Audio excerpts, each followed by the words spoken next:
Top of the morning to you. This is This Morning on ITV. I am Anwoluwakbo Stevens. Over the weekend, it was quite an intriguing one, especially in the political landscape in Nigeria, as we did see INEC chaired by Peter with his faster dealing for Nigerians to rate how he's going to perform in the 2027 election. We saw him right there in Abuja conducting the local governorship election in Abuja, as INEC National Chairman conducted elections on Saturday, 21st February 2026 for the position of the chairman in the 6 Areas Council of the Federal Capital Territory, the FCT, as well as for the 62 councillorship areas for the seats. Now, the result of the election was announced latest on Saturday, with one being scheduled to be announced on Sunday. And interestingly, we saw that the APC clinched all of the seats, which is interestingly not quite new. Well, in the studio this morning, I also have my colleague Chukwufunaya Adigwe right here in our Benin Network studio. Good morning and good to see you. A wonderful morning to you. Well, it's great to be here once again after the weekend.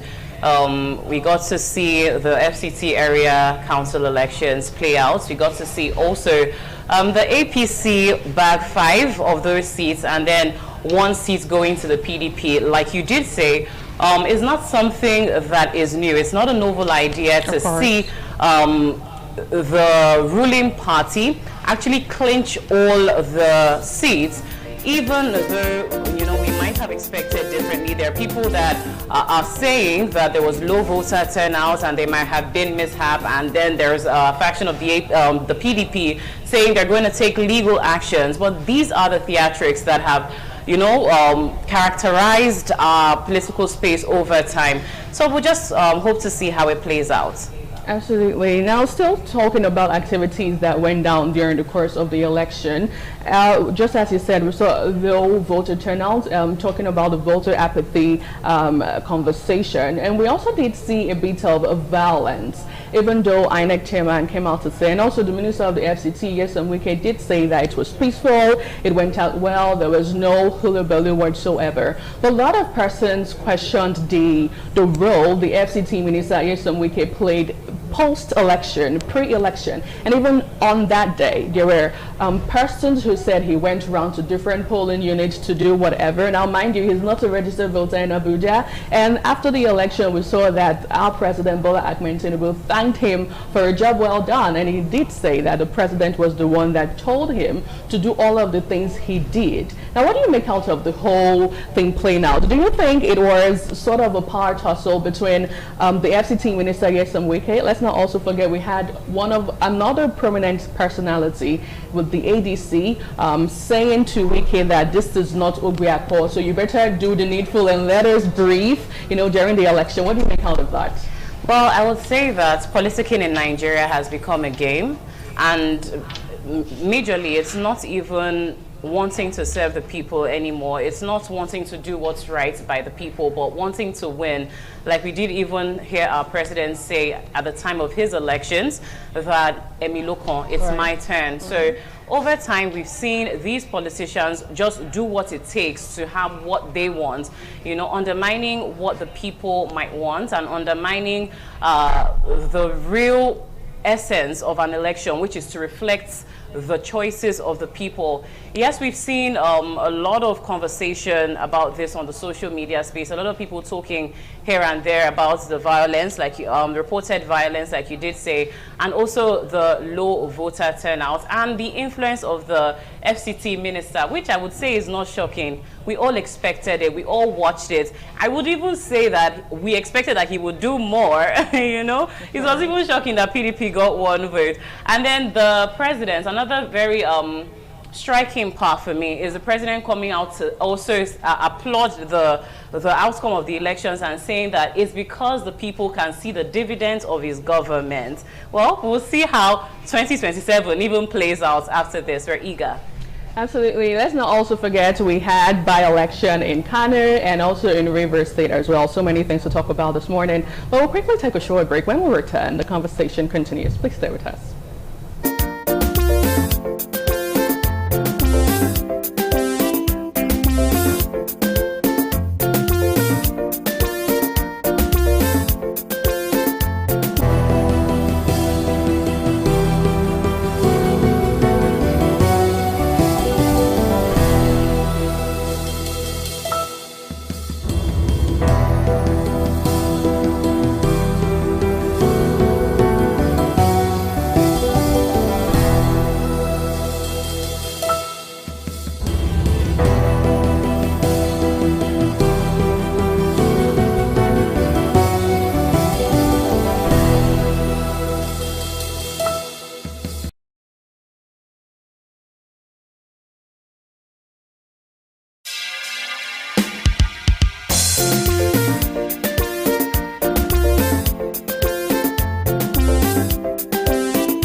some days, there comes the Ugemobo Festival, which the Oba celebrates outside the palace gate.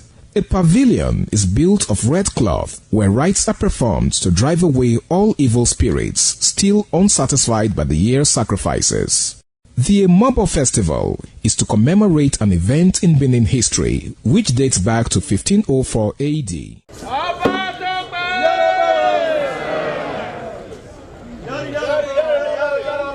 Yari yari, Oba Tope!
The Oba of Benin added a colorful Thank you so much for staying with us onto This Morning on ITV. And right now I have the honors of introducing Dr. Sonny Duke Okosu, who joins us live in the studio. Good morning.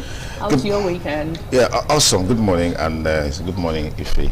It's a delight to be with you on the show this morning. I mean, I heard the conversation surrounding the local government elections in FCT and the by-elections in Rivers and I think Kano State. Yeah, and the president has already congratulated his party and commended INEC for doing a good job.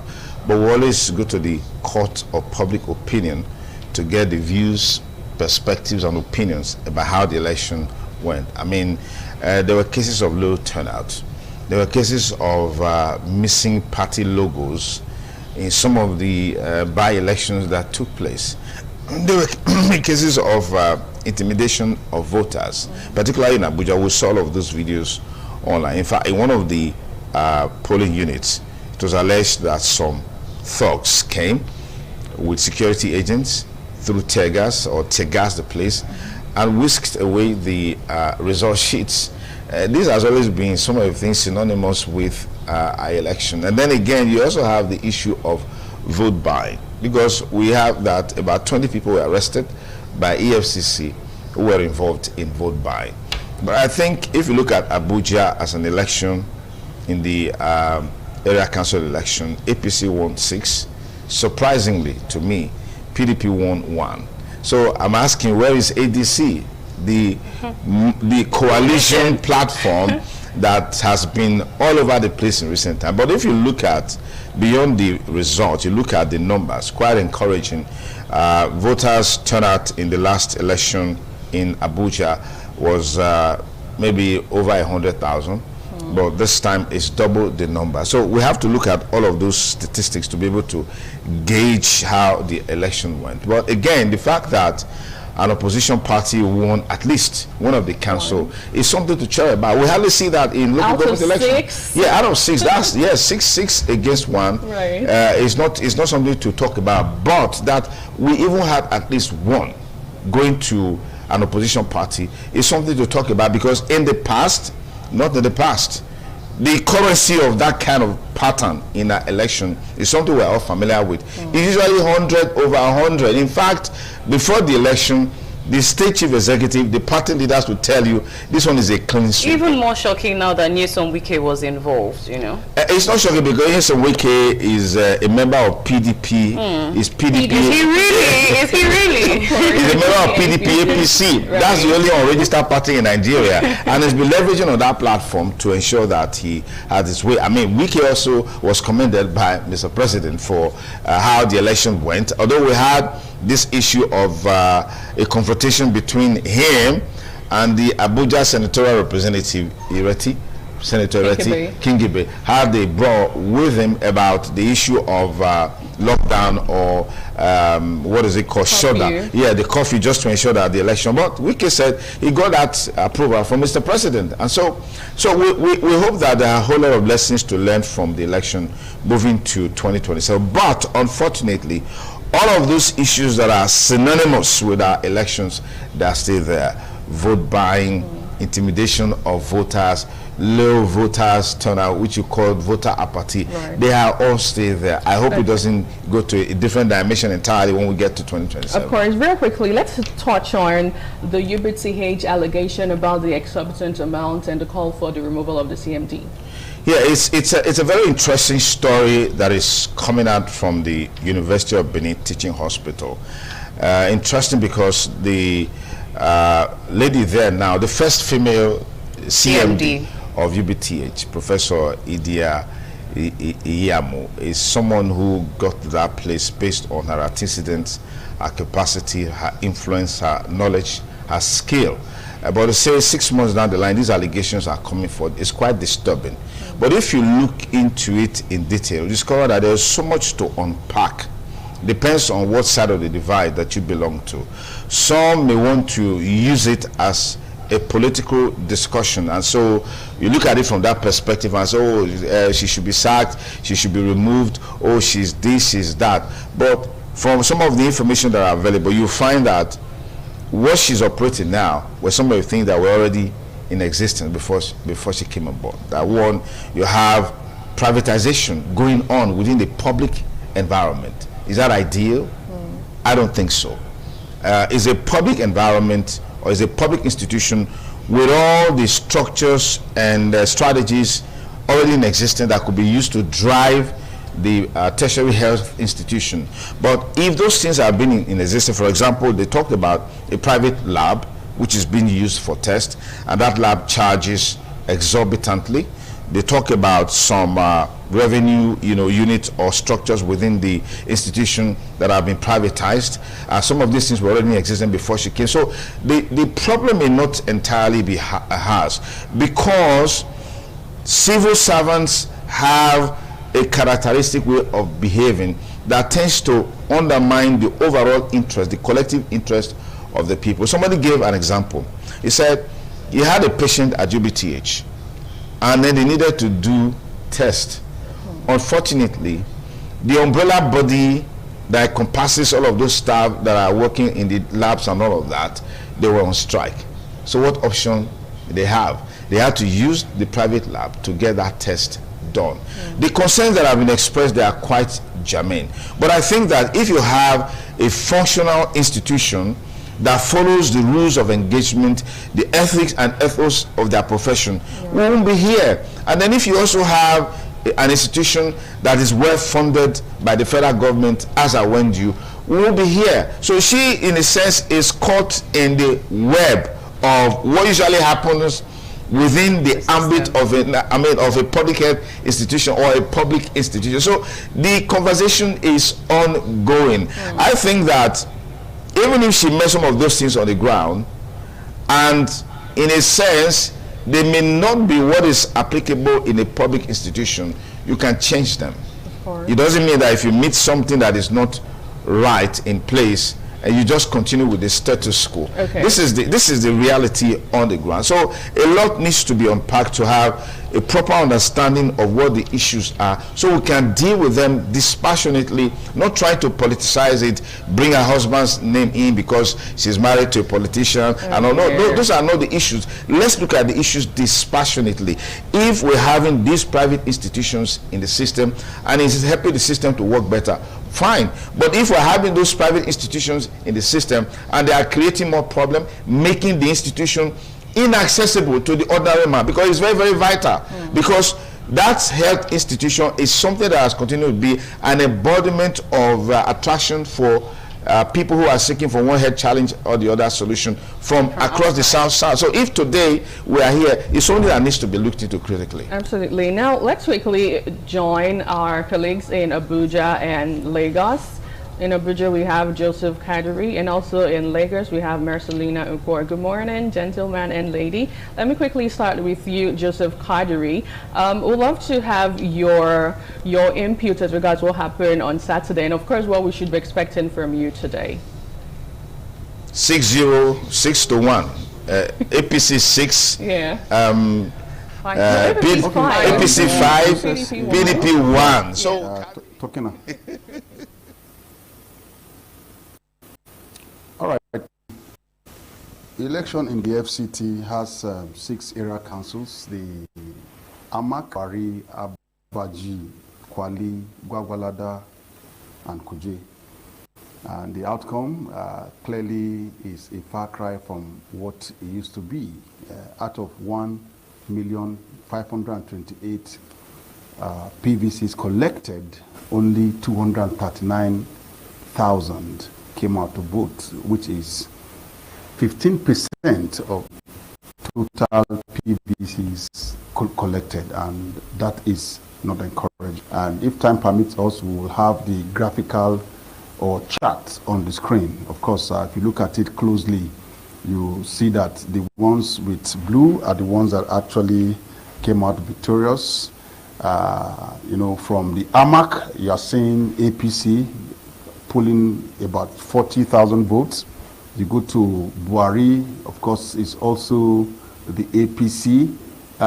You go to Gwagwalada, PDP, and then Kuje, APC, Abaji, APC, Kwali, APC. So out of the 6 area council, you only have the PDP coming out very, very strong. And you know that some of us that were on the field, beside the fact that we are covering the election, we also took time to ask why we have that kind of turnout. Very, very discouraging turnout. And what most of the voters told us is simply the comment from stakeholders pre-election. The comment that if you do not vote for a particular party, you will not have project in your area council.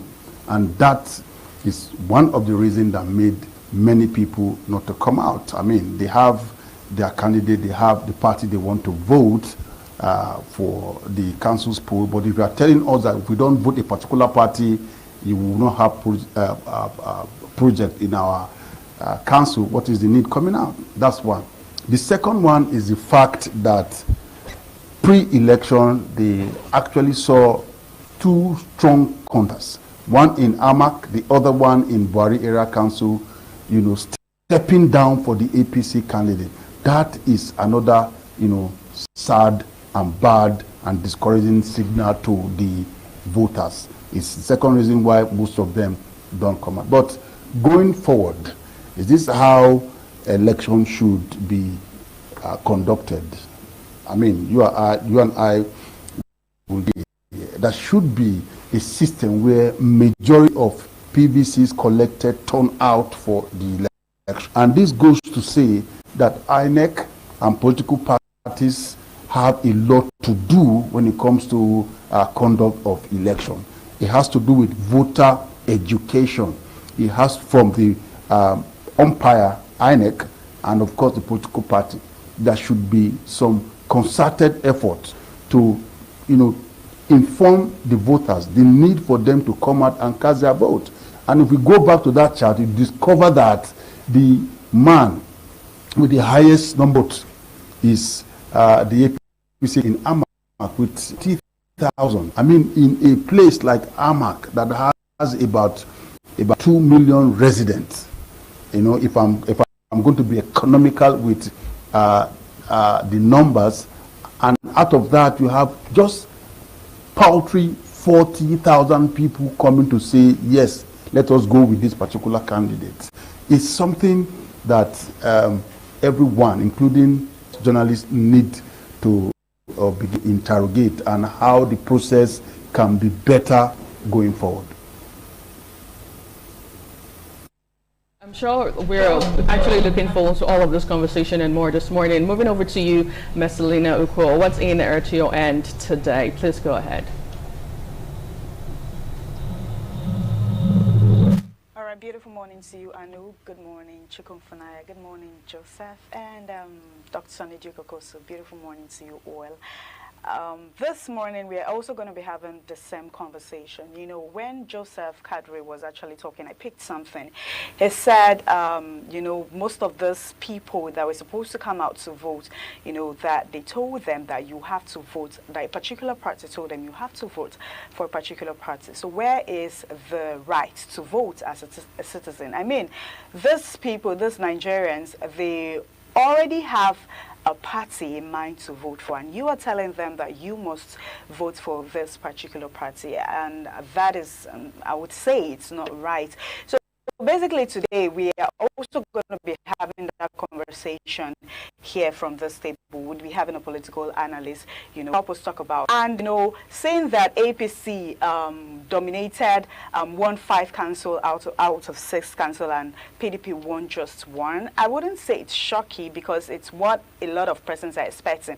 And at the same time, some persons are coming out to say that we Nigerians, they're actually, you know, complaining of the economy, what is happening, what has been going on in terms of insecurity and all of that, and we are still voting the same, you know, party, the ruling party. If we are out here complaining about this particular party, then who then is voting the party? I mean, a lot of people are talking, saying that, okay, does this whole election, the council election and the by-election in Kano and Rivers State, does it give, is it like an insight of what's going to happen, you know, for the forthcoming 2027 election, seeing that APC is already dominating? And we also saw that the president came out to congratulate his party, you know, saying congratulations for, and also congratulating the INEC for a job well done. I mean, we are just looking and hoping for 2027 election. Now that voters or Nigerians are even scared to come out to vote, you're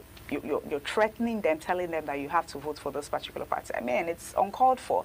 But we are still hoping and looking forward to 2027 election to see how it turns out and how it plays. I mean, people are scared coming out to vote, low votes turnout, voters' empathy, you know.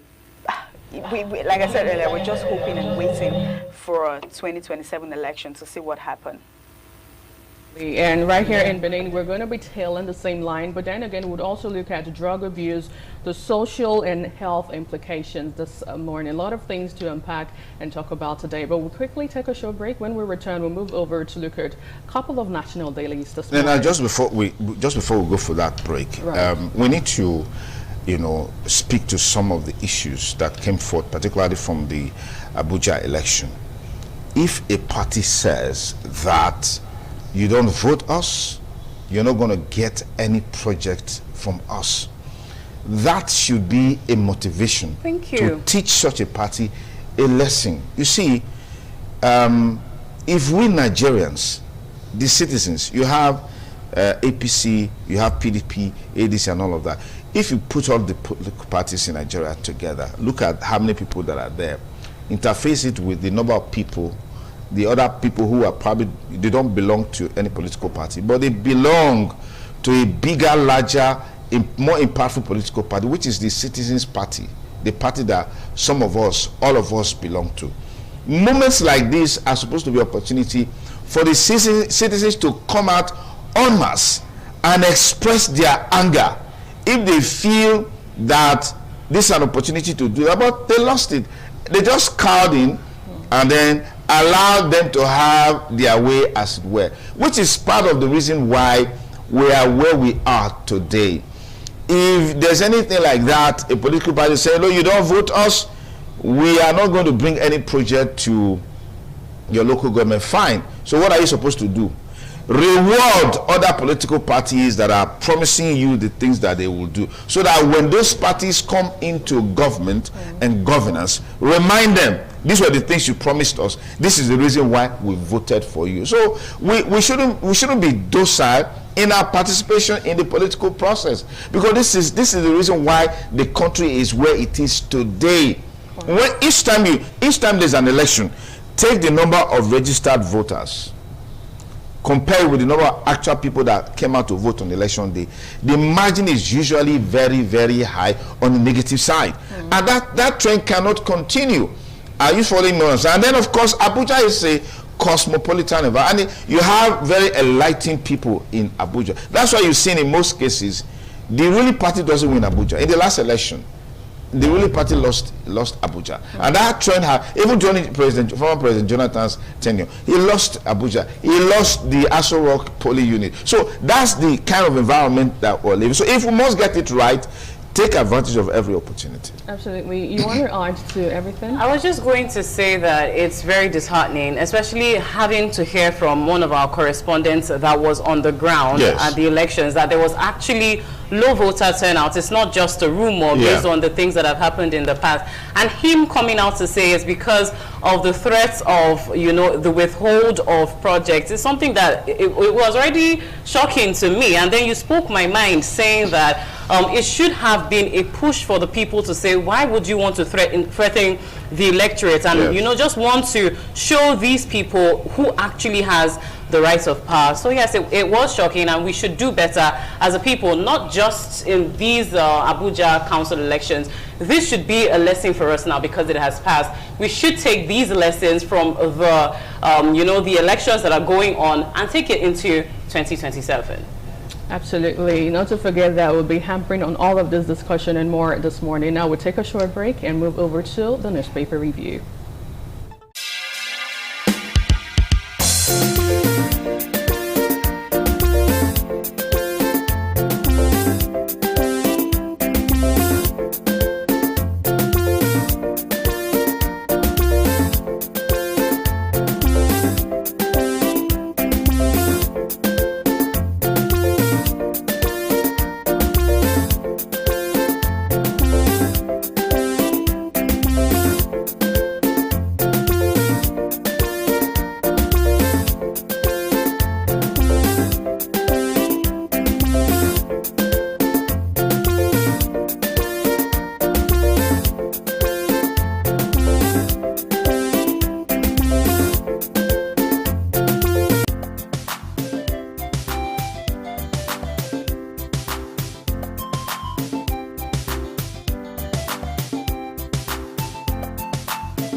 Welcome back, and thank you so much for joining us. Now, joining us virtually to look at a couple of national dailies this morning, I have the head of Department of Mass Communication, University of Benin, Dr. Dan Ekarafo. Thank you so much for joining today, Dr. Dan.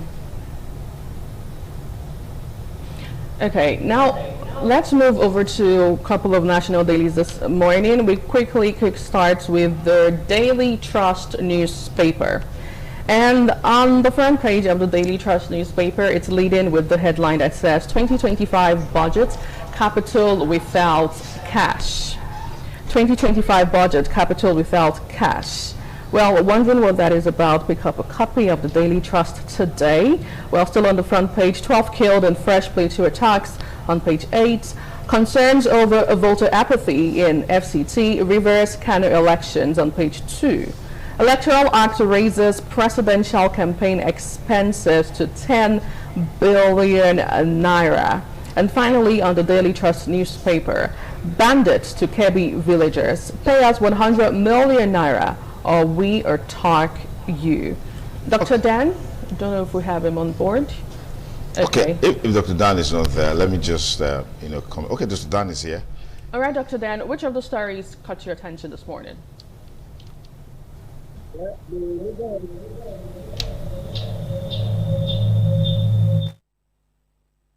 What he suggests is that we are going to have a deficit budget again this year, in that expected revenue will not meet capital expenditure.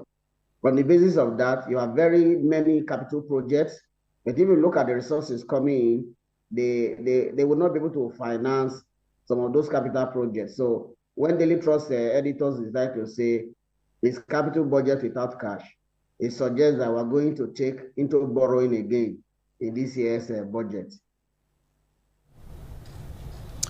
All right, thank you, Dr. Dan. As we move to our next paper for review, this time we're looking at the Daily Independent as our next port of call. We'll be back to Dr. Dan in just a moment to give us more insight into some of the top stories here. It says, wages lag as housing, transport costs surge.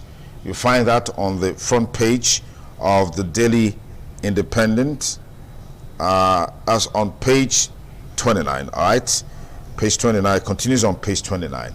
And then you also have this story: Dangote Refinery, NNPC forge alliance to secure Nigeria's energy future.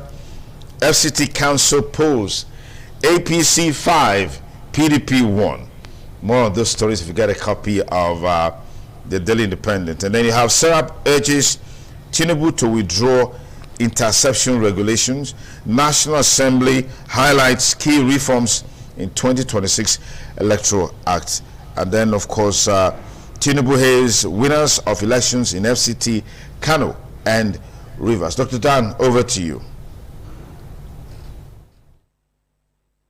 Well, in the Daily Independent newspaper is what is common to all of us in terms of the capacity of national wage to take people home. But having said that, we should ask ourselves this question. When the dollar is on the rise, people make allusion to the fact that that is what is responsible for price increases. But look at the market. For a while, the prices have been stable, but transport fare remain very high. What will you attribute to that? I think the challenge with us is that the regulators are not doing their job well. The transport union always want to take a kill, and the state governors, in a bid to maintain hold on these unions in order to secure their allegiance during elections, they allow these things to filter without being bothered about what the citizens are feeling. Sometimes when people come on air to raise concerns about the state of the minimum wage, inability to pay transport fare or housing, there is this lackadaisical attitude to it. The Lagos State government took a step by ensuring that landlords will not overkill tenants. But the question you ask is, what of other states? What are we doing?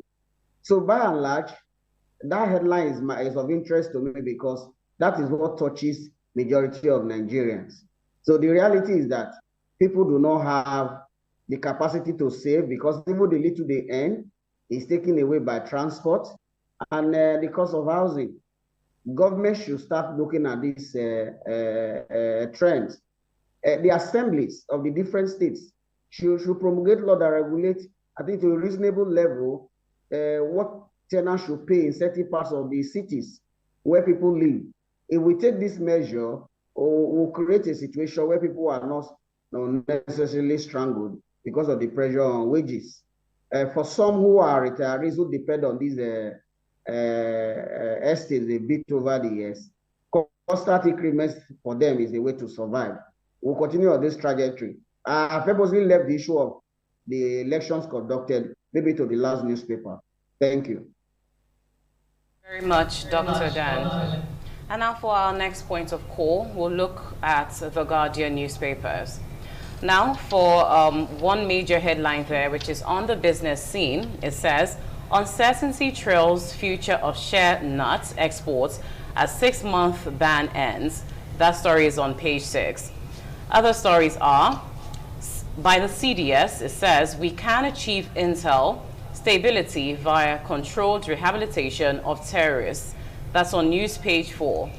Moving on, anxiety as 25 oil blocks expire amid new executive order. Also on news page 4, Soldiers for Boko Haram attacks kill 29 in Borno and Yobe.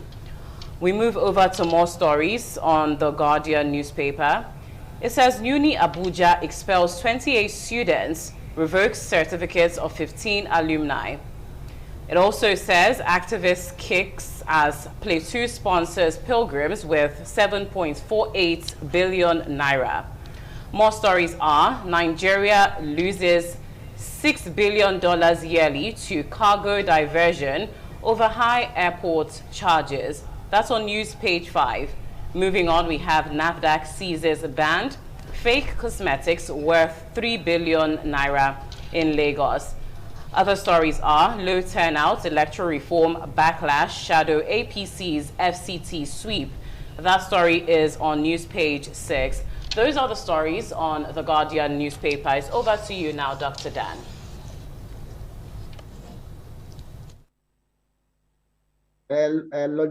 Cargo handling companies divert cargo shipment to neighboring countries. It is this same attitude I talked about earlier, where regulators don't do their job well. If you understand the simple rules of economics, that the more goods and the more customers come to you, the more money you make. So instead of putting prices at a very high level, if you reduce prices and you have more customers, the multiplier effect will be higher. We don't think in this line. For the Minister of Aviation, it's a challenge on him to begin to think in this direction. $6 billion is a humongous amount of money. And it's also tied to what you read from the share butter, the share not ban lifting. What happened? The quality of our processing has been very bad before the importing countries decide to take action against us. What do we need to do? It boils down to the regulator. So for me, today's paper seems to emphasize what the regulators ought to be doing, ensuring that our economy is on the right track, businesses don't fail. If the regulators are doing their job, initiating policies that bring a sort of buffer or succor to businessmen and women, this type of headlines will not dominate our newspapers. The reality is that the aviation sector regulator should do something about cargo handling. If you have ever done business at the either NACO or some of these cargo handling companies, you realize that there are all manner of charges that are embedded in what people import.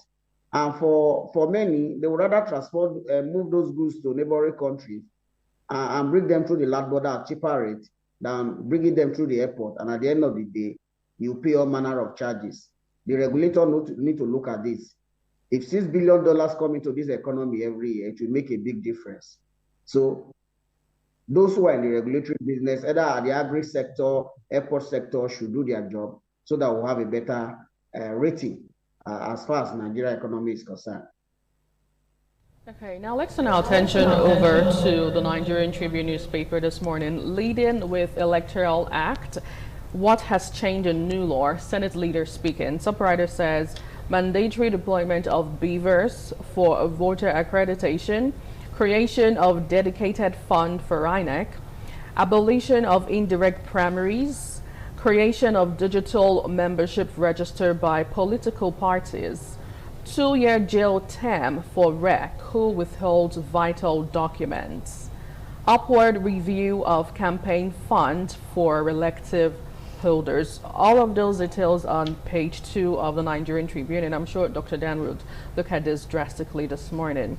Well, still on the Nigerian Tribune today, terrorists killing Nigerians are foreigners, federal government insists. Nigeria floors European tech giant in $6.2 million aberration case on page 3. APC shows strength, wins big in FCT, Kano, Rivers, Ogun. Subwriter says APC wins 5 areas cancels in FCT, PDP wins 1. PDP says voter apathy protest against APC's misrule. Outcome of elections endorsement of Tinubu, APC chairman speaking. EFCC arrest 20 for suspected electoral fraud in FCT cancel poll. recovers 13.5 million naira from suspects. And finally, in health, new inhalable TB treatment could replace daily pills, according to a report on the Nigerian Tribune. Dr. Dan, you want to take us through the Electoral Act? What does new 2026 Electoral Act means? Please go ahead. Over the past weeks or months, the emphasis has been on the transmission of results, but many persons fail to look at some of the other developments with reference to the Electoral Act. What are the basic gains now, besides the transmission or no transmission of results? One of the issues raised is that the funds INEC need to work should be released to INEC at least 1 year before the election. That is a step in the right direction. The usual logistic challenges associated with procuring transporters or those who handle the various aspects of logistics, INEC would have gained the resources necessary to handle all of that before elections.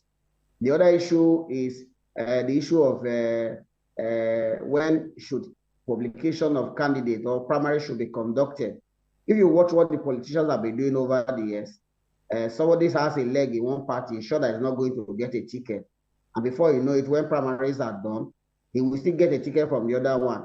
You are aware that the Senate President, Senator Lawa and all that, they contested presidential primaries. And you ask yourself how they still got the ticket to contest senatorial seat in their different states.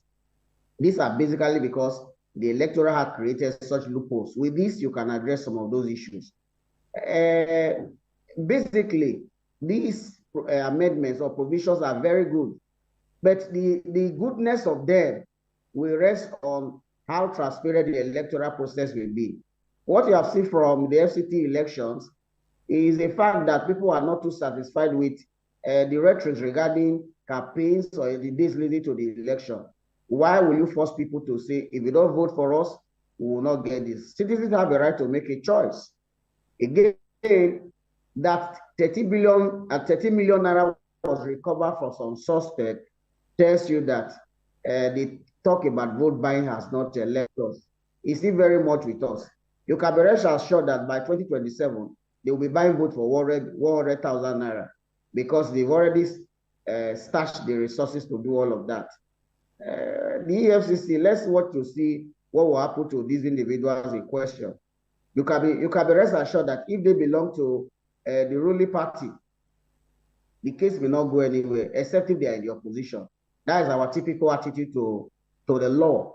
If they want to send a strong message, those 13 individuals who were found with such amount of money, the law should be applied. Whether it will send a deterrent to those who are thinking about it. But I know politicians for who they are. They are gathering money. That is why sometimes when you raise issues, Dr. Sonny Duke said a lot about citizens expressing their mind about all of this. Politicians know that the poverty level is very high.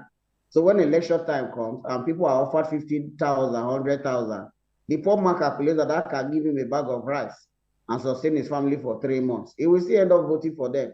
So what do you expect? By and large, we should not lose hope. As a people, if we lose hope, it means our chances of survival will be gone. We should keep hope alive and keep pressing on the authorities, hoping that one day some people with same mind will take the right decision that will better this country. Thank you. Thank you, Dr. Dan. I mean, just a wonderful way to ensure that we have some inspiration for a better country, motivation for a greater future as far as Nigeria is concerned. But let's look at what we have from the New Telegraph. It says revenue generation.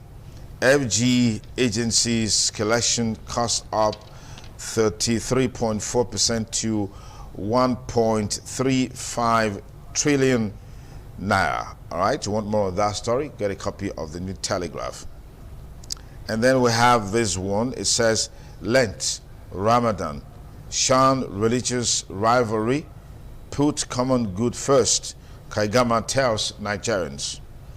Kekere Kun to inaugurate new Supreme Court Justice Oyewale, February 25.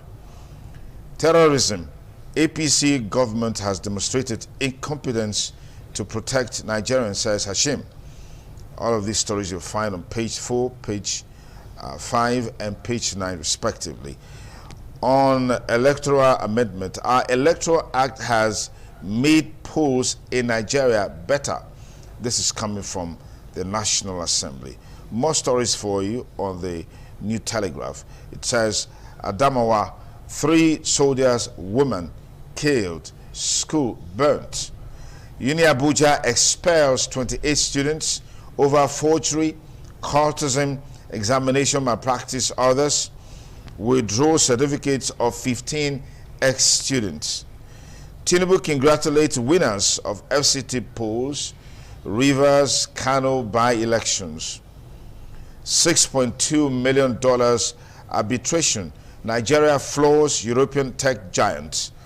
Trump's 15% global tariff hike will put more pressure on developing economy. But that's been overturned by the Supreme Court in the U.S. And then this should be of concern to you because it brought us on health of children. It says sweetened drinks linked to higher anxiety in teens, according to a recent study. And that's all we have from the New Telegraph. Dr. Dan, you want to help us make sense some of the stories we've highlighted here? You talk about revenue increase in trillions from that headline. The question is, when it comes to disbursement from either the Minister of Finance approving releases, it is always an issue. Last year, we were told that government had almost surpassed revenue expectations. But by November, in an interview, when the Minister of Finance appeared before a media channel and certain questions were posed before him, he sort of recounted what he said earlier. And since then, certain decisions were taken regarding who manages what aspect of the economy. It is not enough for government officials to say revenue is increasing. Where are the releases for the construction companies? Basic infrastructure. You see, when you do a budget, the budget is based on a timeline. And if the timeline for a budget is not implemented, you realize at the end of that year, whatever is left or spent, the rule is that you return it to the treasury account. The implication of all of that is that you have told the world that you made so billions or trillions of naira in revenue. But when it comes to actual disbursement, you cannot match that with the budget performance. What is the National Assembly doing in this direction? Gradually, what we have succeeded in doing, or we have done to ourselves as a people, is that both at the state level and the national level, assembly members are not doing the oversight function. Even when some honorable members want to raise issues with commissioners or ministers, party interests now take over the conversation. The question is, certain amount was budgeted for a specific project, and up till the end of a quarter of a year, such monies have not been released. On one hand, you say there was increase in revenue, but when it comes to actual implementation, you cannot match that. What created the gap? Who are those to be held accountable? Why are we not asking the right questions? These are things we are not doing when it comes to managing our budget. It is left for those in the National Assembly to carry out their oversight function regarding all of this. Consider the number of road projects that contractors complain of funding. Late last year, you saw a large number of contractors that besieged the Ministry of Finance over the fact that they were not paid. Some of them borrowed money from the banks. So government talks about revenue increase, but when it comes to settling contractors, mobilizing contractors so that projects can be delivered on time, they don't do all of this. As for the Uni Abuja students that were expelled, it's a way of sending a message to those in the system or those who want to come into the system that the university system is a place where the highest level of behavior is expected, the highest level of decorum is expected. When school authorities continue to do that, young people who have the mind of doing the wrong things may have a rethink, because At the end of the day, even though you're out of school, the authorities can decide to withdraw your certificate, as seen in the Abuja case. I commend the management of that university for taking that step. Those in the system will start thinking otherwise. Thank you very much, Dr. Dan Akharafo, Associate Professor of Mass Communication, HOD Mass Communication Department, University of Benin. But just before we let you go, help us make sense of the outcomes of the Abuja Area Council's election. It was APC 5, PDP 1, and then of course APC also had its way in the by-elections in Rivers and in Kano. What do you make of some of the things that are coming out from this election? These are things, or these are characteristics of our elections over the years. The issue of vote buying, because you heard in the papers just now, EFCC made arrest of about 20 people. You already concluded that, well, if they belong to the ruling party, nothing will happen. But if they belong to opposition parties, something definitely will happen. But let's begin with the Abuja Area Council election, against the background that some of those our correspondents spoke with said they were told, or there was talks around the fact that if you don't vote us, no project is coming to your area, and that's the reason for the low turnout. Does this make sense in your opinion? What we should be thinking about is elections are validation of performance. That is what elections are supposed to be, either a referendum on your performance or a validation of how well you have performed. But for the FC minister to use the language of threat, I think that is not democratic enough. What I expected of him is to show, oh, we have done projects in ABCD communities. If you vote for us, we will do more for you. But using the language of threat is not democratic. It shows you the underlying thought behind some of these leaders. They can castigate military authorities, but some individuals in civilian uniform, the attitude they have is more authoritarian than that of the military. Vote buying has come to stay with us. I don't know when we're going to stop this. Provides opportunity for citizens to make a choice. Where there is high level of inducement, all manner of resources dangled before the citizens, like I said earlier, the poor will definitely go for that. Only few who have conscience, who understand what it means to make the right choice, will fall for this. You know what we are pushing ourselves to? We will continue to have leaders who don't have the capacity to deliver. And they can afford to wait and search all the state resources waiting for elections to come. And when election time comes, they tell you, if you vote for us, we'll give you 200,000. And the poor or the few persons who are gullible,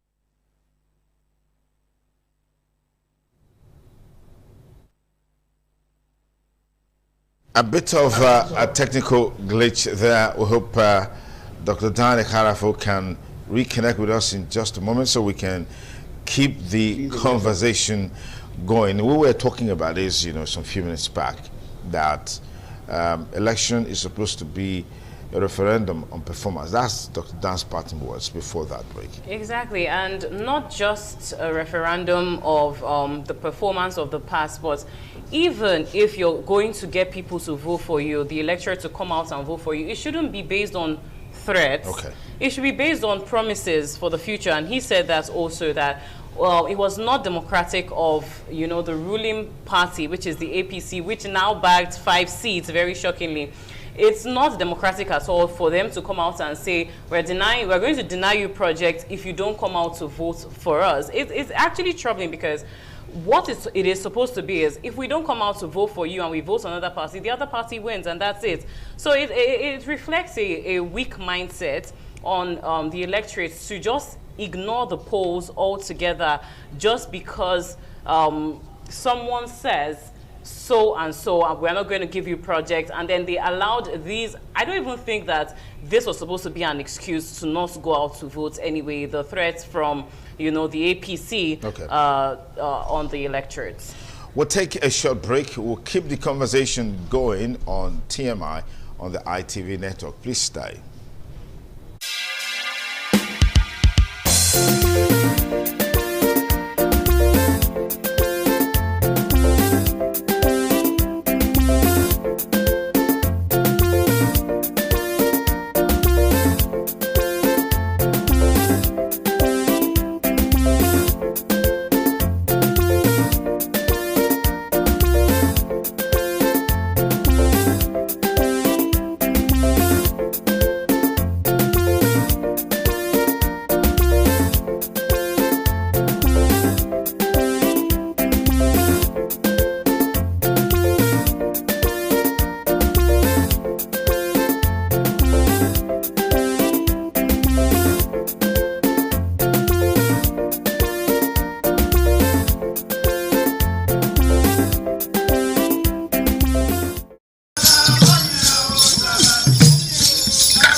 Some days, there comes the Ugemobo Festival, which the Oba celebrates outside the palace gate.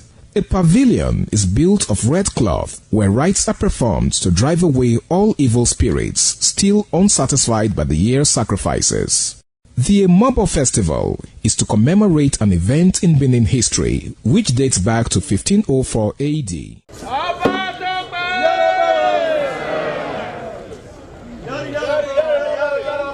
Yari yari, ọba àtọpẹ.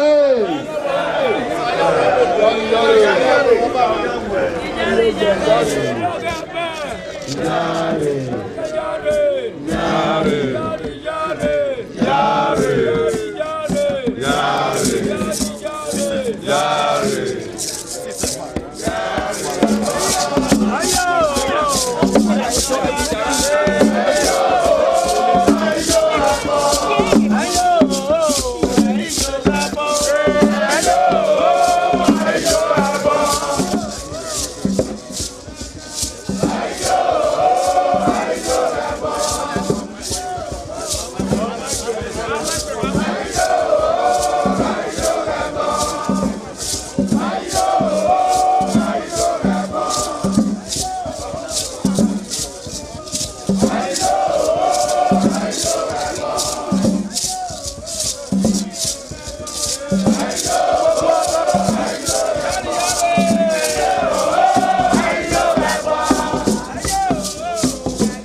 The Oba of Benin added a colorful mood to the year's celebration as he walks round the city center amidst cheers.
This is an Egbete community situated in Isako Central Local Government Area of Edo State. It is an agrarian community with united people that promotes unity and oneness.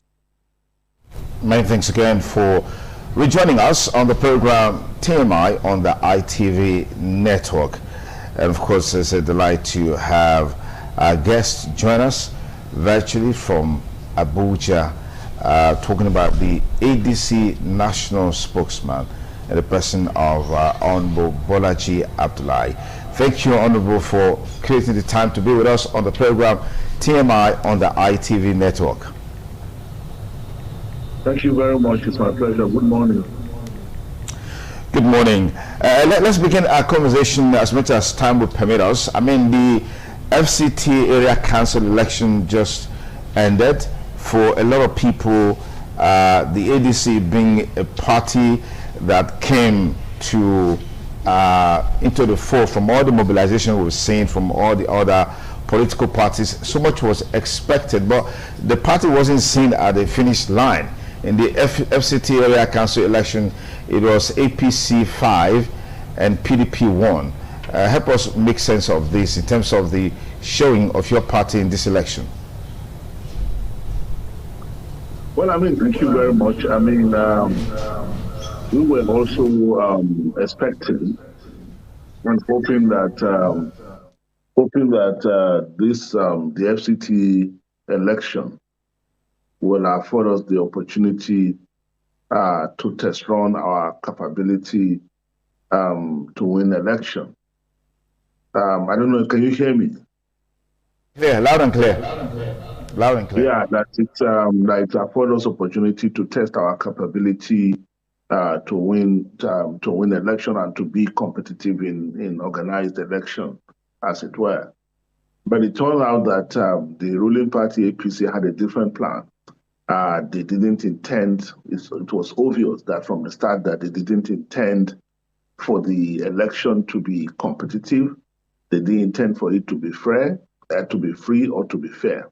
And you can see the orchestration. You know, when all the amendments to the electoral act, when the Senate passed that bill, removing the condition that made it mandatory for real-time transmission of result. And despite the hue and cry that followed it, they quickly transmitted it to the president. And we're hoping that the president will allow himself the opportunity to study the act and understand why Nigerians are complaining. But it was obvious that he knew everything that was happening all along, and people were wondering why the haste, why the hurry. Now we could see that they were trying to get it ready in time for the FCT election that was coming. So it was very clear why the hurry. If we didn't know why, we now know why they were in a hurry to pass that law. Now, having said that, you could also see build up to the election. The minister of FCT, Nyesom Wike, the kind of rhetoric that he was spreading all over the place. But it was Wike, so we shouldn't mind the rhetoric. But the most important thing was that the government declared a curfew, which was really, really irregular and unusual. And by declaring a curfew in a place like FCT, where most people actually just come to work, by declaring curfew, what you have done is to make it difficult for people to move around on election day to go. Many people in places like Wuse and Garaki and all those places in Amak, the urban area where the ADC strength actually is, by declaring curfew, you make it difficult or impossible for people to move around, because that's where people work, you know, and they've registered in those places because it's close to where they work. When you declare curfew and you make it impossible for people to move around, then other people who saw the way they were going just decide to stay in their houses. Then the deployment of military and the police is almost like it's unprecedented for a local government election, you know. But these are the factors that contribute. It was obvious from the start that the game was to prove that ADC cannot win election. And that's the impression they try to give. But anybody who has followed that election or who have seen what happened, we know that you cannot judge ADC by this FCT election. Mercifully, the general election that is coming is not going to be controlled by some wiki. It's not going to be controlled by any individual. It's a national election. Wiki cannot be going to Kara and Moda and be going to Arugum to determine what they are synonymous with our elections. Restriction of movement on election day is part and parcel of our election. Deployment of security agents just to ensure people can actually go about their duties without molestation. All of these are part of our election routine. The PDP, in spite of all of these factors, still came out at least with one council area. And the ADC has nothing to show in this election. And ditto for the Rivers State and the Kano State by-election. Doesn't that show that the ADC has so much work to do to be relevant politically as we move closer to 2027? Once we have so much work to do, and we really want to admit that we have a lot of work to do. And we have learned important lessons from this FCT election, because we have seen what is clear to us is that the APC government is not prepared for free and fair election. They are not prepared for any election that will allow people to express their will and make a free choice. And if that's anything, we have learned anything from this election, that's the most important lesson we have learned. But you were saying earlier that restriction of movement is part and parcel of our election. Sorry, I was trying to cut in. What is not part and parcel of our election, and you can please correct me again, is whether it's normal or usual for a government to declare a curfew a day before the election and then carry it on to the end of the election. I mean, it's okay, people cannot move around as freely as they use on election day, but please advise me if I'm wrong, that it is regular to declare a curfew from a previous day or from Friday of the preceding the election. So if you are able to tell me that, then I will say, okay, I apologize, I got my facts wrong. But this is part of the thing that also you can also advise me if it is regular for government to declare to a restriction of movement, then the minister of FCT, who was neither registered as a voter in FCT, nor did he have any role to play, any official role to play in the election, will be going around polling units with swagger. And you see, if you saw the video, you will see INEC officials standing up and bowing to him each time at every polling unit he has gone to. This is meddlesome. This is intimidation, But what I'm saying in essence is that we are not going. Yes, we have learned important lessons. Like I said, important lessons is how much work we have to do, and another important lesson we have learned is that IREF is not going to work in 2027. They are provided for it, and we have seen it. They are going to say there will be no network, and they will resort to the alternative of filling forms, and so that they will be able to doctor election results. These are part of the lessons we have learned. So it means that we have to double our work to make sure that our votes are protected. Then you can also see the issue of voter apathy, 7 or 8% turnout. That's an important area that we have to work on, because if people don't come out to vote, it makes it easier for the ruling party to rig. So we've learned important lessons, and we are not complaining. We are not. We've accepted the results. We've taken the lessons, and we are looking forward to the next election. Now, you've spoken about learning important lessons from the FCT area council election that is on the part of your party. Let's say the electorate have also learned important lessons as well. And one of it being that we all thought the ADC was a viable choice to stand against the APC in the 2027 polls. Following these elections now, I would say a lot of trust has been diminished. A lot of people thinking, why not even one? At least the PDP was able to bag one seat, but the ADC was totally missing. What are, the structures that are put in place now to, let's say, encourage the people and, buy their confidence back? Well, I mean, thank you very much. That's a very important question. And when we say we have work to do, that's part of what we have to do. The impression, what the government wanted to create is exactly this impression, that this ADC that you think is a viable opposition party is actually not a viable opposition party. But you'll be mistaken to judge ADC by this singular FCT election. I mean, we are talking of election in the whole of 36 states of the Federation, in the whole of 744 local government, not a few local government in the Federal Capital Territory that is controlled by a minister who has respect for neither rule nor decency. So for us, we are not going to judge ourselves by this, and we encourage our members and supporters not to judge the viability of our party, because what alternative do we have anyway? Then you talk about PDP. Come on, PDP, APC, that run for PDP and APC is the same.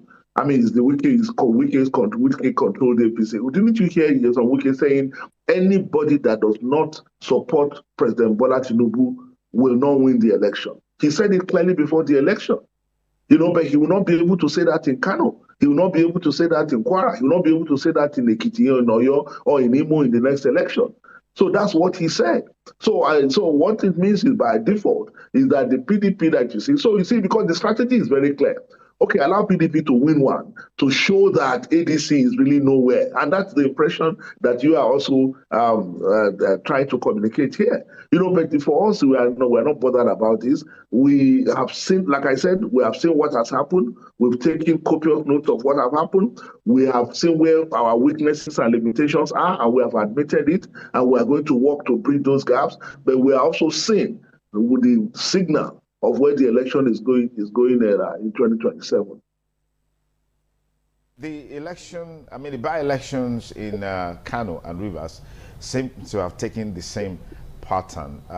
Don't we have, a lot to think about and do in that regard as a party? I'm talking about your party now, because it doesn't reflect the level of visibility that we have seen in recent times in terms of the ADC as a major coalition platform opposing the government of the day. It is the same thing. We'll just be going around in the circle. It's the same thing. A party can mobilize the people. A party can be an opposition to say, look, government is going wrong in this direction, and this is the alternative. A party can highlight the limitation and weaknesses of government. A party can say the people are suffering and we cannot continue like this, and we are the alternative. A party can do all that. A party can also mobilize its own people on election day. But when government is bringing out the kind of money they are bringing out to buy votes, and you cannot match them in that regard, and nothing is going to happen to them because of the impunity level. But what we are saying is that this specific election, by-election, off-season elections are easy to handle the way the government has handled it. But a general election is a different ballgame entirely. Everybody will be busy trying to win their own territory, and it's more dispersed, and everybody is involved. The kind of apathy that you saw mark this election, like I say, 8% turnout in FCT, especially. It doesn't reflect well on our democracy, But like I said repeatedly, we have taking note of the limitations that we have. What we have done in the last 7 months, or almost 1 year now, is to position the ADC as a viable alternative. And we believe that ADC remains the viable alternative in terms of governance and in terms of the way politics is practiced in Nigeria. There's nothing that has happened to dissuade us from that. And we'll continue to take our message to Nigerians. Mercifully, we have time. The ADC, the FCT election is a very good development for us. We don't see it as a loss. We saw it as an opportunity for learning, and that's what we are how we are looking at it in the ADC. We will continue to talk to our supporters. We'll continue to talk to Nigerians. We'll continue to encourage them, and we'll continue to use the deficiencies of this government to highlight the reason Nigeria cannot continue in this direction. But more importantly, we have learned that regardless of whatever we do, it finally comes to a day like Saturday, and what we do on a day like that is important, and that's what we are going to focus on going forward. Let me just take you on this point, which has to do with the concerns of some Nigerians that as we move closer to 2027, there's probably going to be an implosion within the ADC, bordering on who becomes the presidential candidate, who becomes the vice presidential candidate, with some of the political gladiators in the parties insisting they will run for the presidential seat, as it were. And then against the background of some of the characters who are the arrowheads of the party, they are either from the PDP or from the APC. The PDP had a run of how many years? 16 years as the dominant party in Nigeria. The APC has taken over today. All of these people were part and parcel of these political parties, including yourself, who just moved from the APC into the ADC. So what is new? What is different? What should Nigerians expect differently from your party against the background of these characteristics that I've just highlighted about the arrowheads of the party? Well, I mean, the first question you asked me is the oft-repeated prophecy of a doomsday prophecy that the party is going to implode because people are not going to agree. I think one thing that is very clear is that the contenders within our party have realized that what is at stake is bigger than any individual ambition, and they are willing to have conversations, because if you look at the new electoral law, it allows for consensus as a way of producing presidential candidates, and we believe that we'll be able to engineer that consensus when the time comes. So we're not so worried about any implosion, because the kind of conversation that is going on highlights the fact that everyone realizes that what is at stake. Nigerians believe that ADC is the only option that they have. So we're not going to that everybody understand that, and they understand the essence of achieving a consensus that is able to compete and be able to win the next election. That is very important to us, because at the end of the day, we want to win election, regardless of how beautiful our ideas are or what alternative policy proposal we are giving to Nigerians. We have to win first, and that is what we are working towards. Secondly, you said, people who were in the previous parties. Yeah, we acknowledge that there are people who are in the previous parties, including someone like myself. Like you said, I've been in PDP, I've been in APC, and all that. But that does not remove the fact that in every political party, people are able to commit to certain principles, to say, look, this is the direction that we need to be going, this is the direction we need to be taking our politics. No political party is made of 100% saints, and I don't think we are looking for saints. We are looking for people who are committed to certain philosophy of politics, people who are committed to certain ideas. And what ADC is saying is that the political elite generally, that is the foundational principle of the African Democratic Congress, that the political elite generally have been discredited. And you can see it in the voter apathy that is becoming a characteristic of our politics. We have to recommit to certain philosophy of politics that will give confidence in the people, that will make people believe that the purpose of public service is to serve the people. And that's what this APC has not done. That's what we have not seen. One of the greatest tragedy of Nigerian recent modern politics is probably the change proposal that brought in the APC in 2014-2015. The party was able to mobilize Nigerians the way no other political party has been able to mobilize Nigerians in recent history, with the promise of change. But here we are 10 years, 11 years after, nothing has changed. So Nigerians have become disillusioned, and they are beginning to ask themselves, is politics really, is there anything good that can come out of politics? And that's why you see increasing voter apathy, election going on, people playing football or watching TV in their homes because they believe that politics has no consequence, will have no positive impact on their lives. And that is why ADC is digging in to say, look, politics can have consequences. And that is why we are building a party that will endure and that will be based on clear philosophy and clear ideology and principles, to say, look, when you look at our party, you say, look, I will vote for ADC because this is what they are promising, and we hope we'll have opportunity to show that it's going to be different. So regardless of where everybody is coming from, a political party is like a Noah's Ark. You find all kinds of animals in a political party, but the most important thing is that they are playing by certain rules that all of us have agreed on, that going forward, this is the rule that will guide what we do.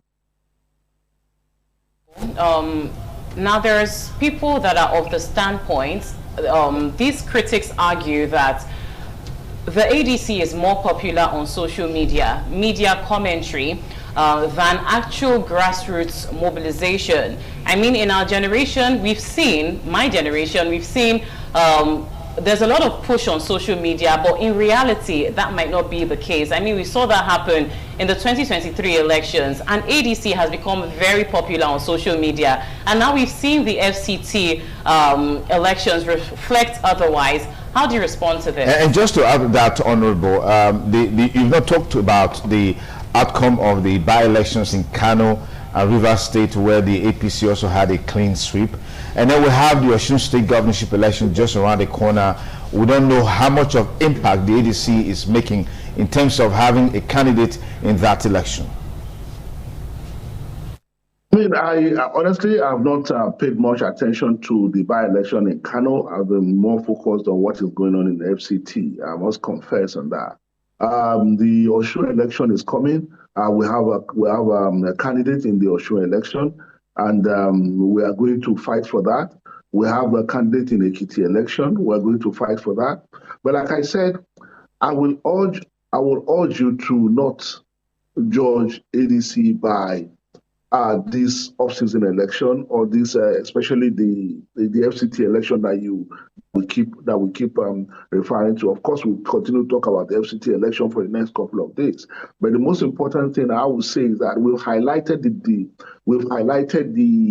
the deficiency that characterized the election, the malpractices, the wanton display of lack of respect for rule of law that characterized the election. And you seem not to be interested in this. You seem to be more interested in establishing this election, even with its deficiency, as a measure of the capability of the African Democratic Congress. I don't think that is a fair way to look at this, because if we don't highlight this deficiency as well, then you are more or less blaming the victim, rather than looking at the system. To ask yourself, the question we should ask: if the situations were different, if the environment were different, will the outcome of this election have been the same? The answer is definitely no. But be that as it may, like I said earlier, the environment will not be different.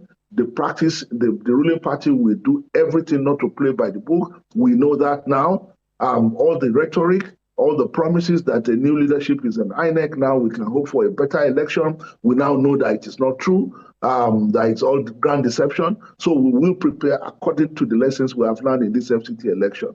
But I don't think it is fair to continue to say, oh, because of the way this FCT election has gone, then ADC is not on ground, or it's just a social media party. No, I'm from Kwara State, I'm from Ilorin specifically, I know the kind of organization, the kind of structure that we have in place on ground at the ward level, at the polling unit level, and at the local government level. And we are currently doing our membership registration, and we'll see the kind of enthusiasm, the kind of progress we have made in that regard. Honorable Bolaji Abdullahi, National Spokesman for the African Democratic Congress, ADC. Much obliged to have you join us on the program TMI on the ITV network. We hope next time we call on you, you oblige us. Thank you very much. My pleasure always. It's the TMI on the ITV network. We'll link up now with Abuja Network Studio, where Kadri is on standby. Kadri, it's over to you. Apparently, the major talking point is the outcome of the LGA elections, or area council election, if you like, in the FCT, and the by-elections in Kano and, of course, Rivers. The losers apparently are trying to look into what led to where they are today, and the winners are celebrating, hoping to do better in subsequent election. Please take it away. Yeah, I must say it was an interesting discussion you had there with the National Publicity Secretary of the African Democratic Congress, Madam Bolaji Abdullahi. Of course, it's a day like this, we're going to be having reactions and counter reactions from politician. Here in the studio, we also have someone in that capacity, though at the state level, the publicity secretary of the Labour Party, Honorable Nonso. Okay. Very good morning and welcome. Good morning. And we also have our public affairs and all our. Good morning and good morning, Nigerians. So let me start. You've heard it from your colleague.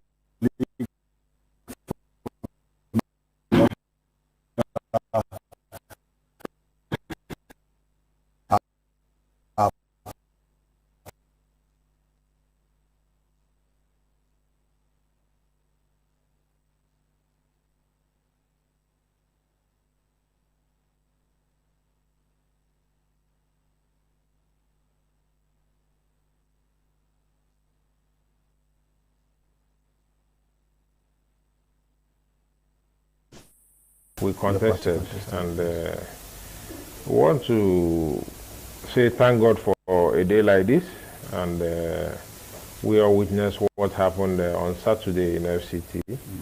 FCT in position has 6 area councils: Amak, Abaji, Buhari, Kwali, Gwagwalada, and Kuje, and we participated largely in those area councils in the FCT area council elections. But the results being what they are, we have all seen what the results are. And as we make progress, we will be able to look at the results and Nigerians, how it went. Thank you. Okay, can we have those graphics on air so we can quickly talk the chart or statistics we have, where, of course, it's just the first 3 positions in the 6 area councils election. Of course, in the Buhari, the APC came first. In Amak, it took the day. Yes, that is beautiful.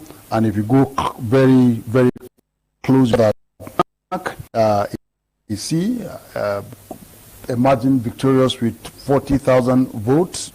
And then in Gwagwalada, the PDP came up with 22,000 to emerge the winner. In Buhari, you also have APC with about 18,000.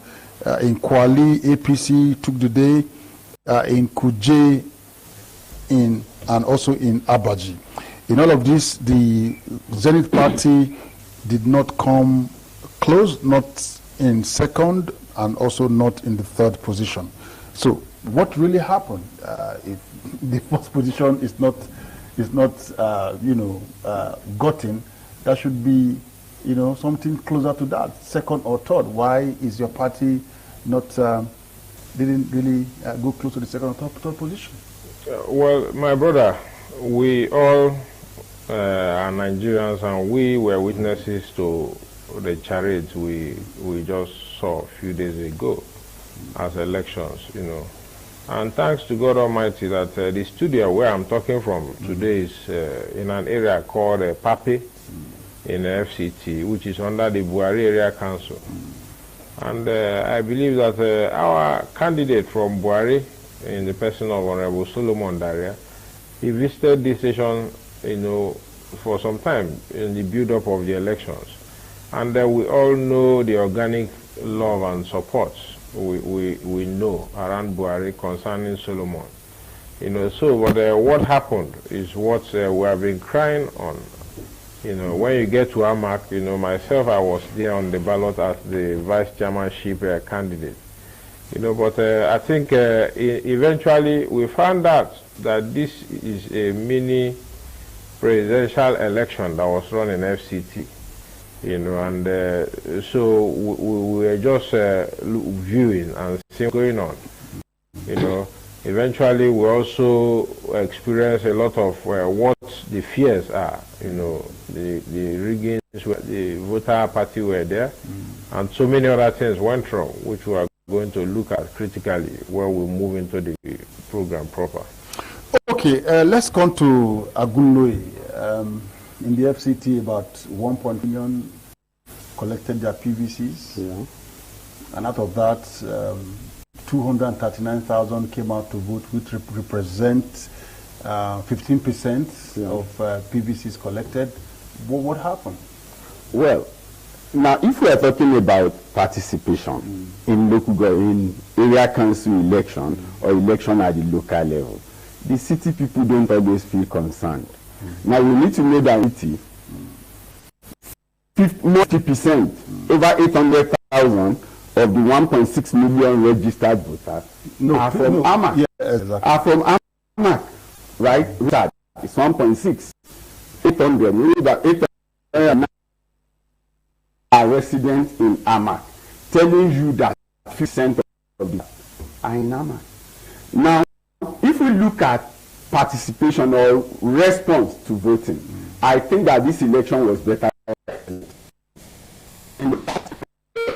Less than 6% participation. In this one, AMAC had about 7.88. You are area council. Yes, compared with what I've just asked is a total 10%. To the election, we had about 15%. So a 6% improvement, which means that the number of parties being more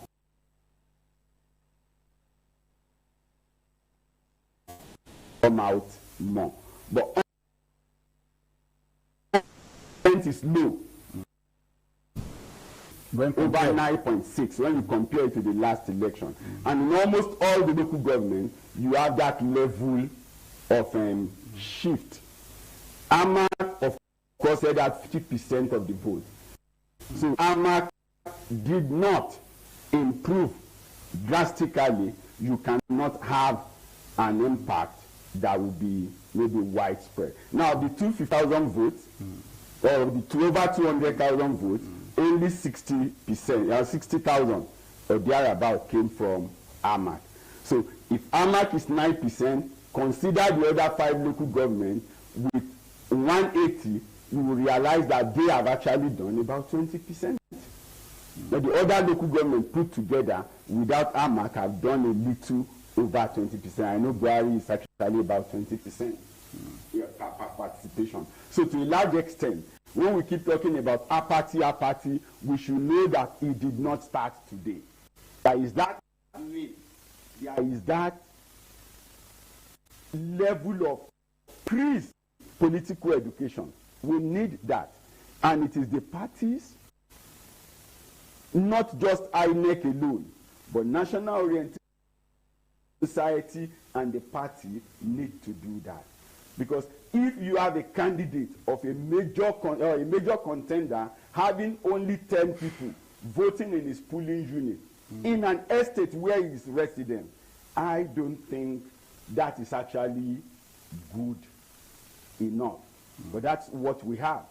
In the Sani Abacha estate, where I think one of the candidates voted, there were only 10 people participated in that estate. So people coming to say, oh, maybe it's because they closed the road or they did this or they did that.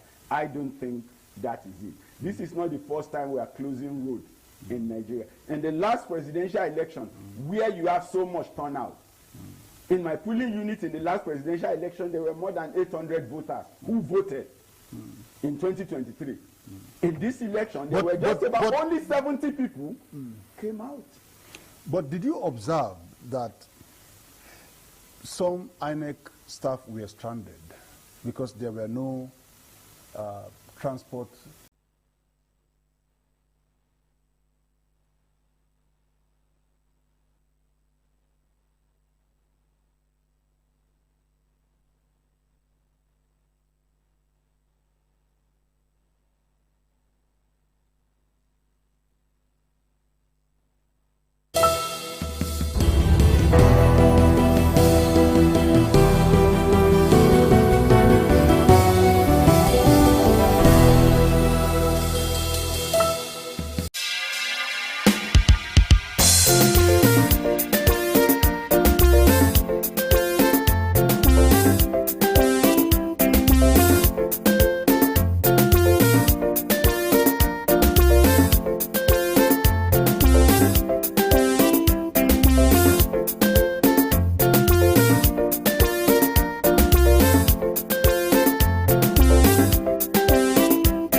some days, there comes the Ugemobo Festival, which the Oba celebrates outside the palace gate. A pavilion is built of red cloth where rites are performed to drive away all evil spirits still unsatisfied by the year's sacrifices. The Ugemobo Festival is to commemorate an event in Benin history which dates back to 1504 AD.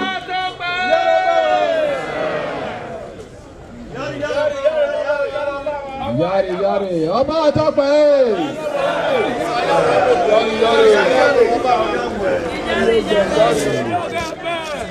Yari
The Oba of Benin added a colorful mood to the year's celebration as he walks round the city center amidst cheers.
is an Egbete community situated in Isako Central Local Government Area of Edo State. It is an agrarian community with united people that promotes unity and oneness for peaceful coexistence. The inhabitants of the community migrated from Benin, the cradle of black civilization, a kingdom where king is truly king. The ancestors of Anegbete saw that age was the main determinant of leadership in the rural setting, and the eldest man in the settlement was regarded as the leader who presided over meetings, and his authority is held in high esteem. To further strengthen this unique system of leadership, age group evolved in Anegbete.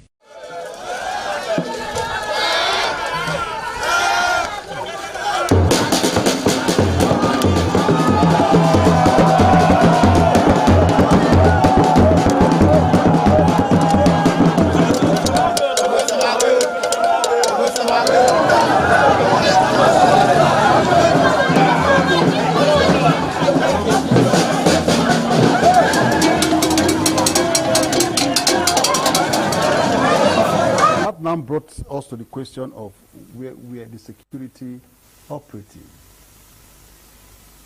We need to be clear on this. Yes, because their job blaming their job, beside the fact that law and order is maintained, election is done in an orderly manner and of course fully. They are also to watch out for vote trade. Well, if you ask me, if vote trading was going to create and crisis, then they might need to step in. But they should not leave the primary assignment regarding the election zone, of safeguarding the election materials to pursue. The deployment was massive. No, they had a responsibility for that, and I'm sure that at the end of the day, they claim they have arrested about 20 people or thereabout, as the case may be. But for me, I think that policeman who is supposed to provide security for the election material and the electoral official should not leave his beat. There is what to call beat. There is what to call responsibility. His primary responsibility in that environment was to ensure security. Vote trading is a different idea. We police and they look away, that would be wrong. No, but if it happens, it's nothing. Somebody is at the booth and watching for whether party will be, and when that happens, the person gives signal and say, he actually did it for our party. Well, is that not how it's done, sir? Yes. But in a number of places, the way the voting point is situated, you are actually not able to pick. Of places, at least in the few places in Kubwa, that I could check on my own leg and where I voted. Nobody we are around be able to pick. In essence, the police who will guard the election materials and the polling agents. I don't think that they are doing the right thing by telling the same man to leave that primary assignment to pursue vote. If you add that to the assignment, who want to ballot box and the papers and everything away, can then even use vote trading to distract authority away? Why they do what they needed to do, and then where does that leave us? The FCC were on ground in most places. They had their deployment, they had that responsibility, and I think that we should leave that responsibility for now to them. Because this is local government, area council election, so we have enough men. In the presidential election, we are likely not going to have the same strength that was available on Saturday.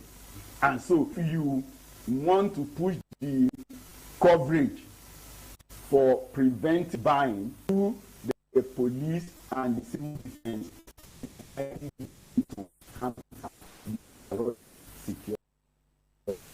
separate monetary crime of vote trading away.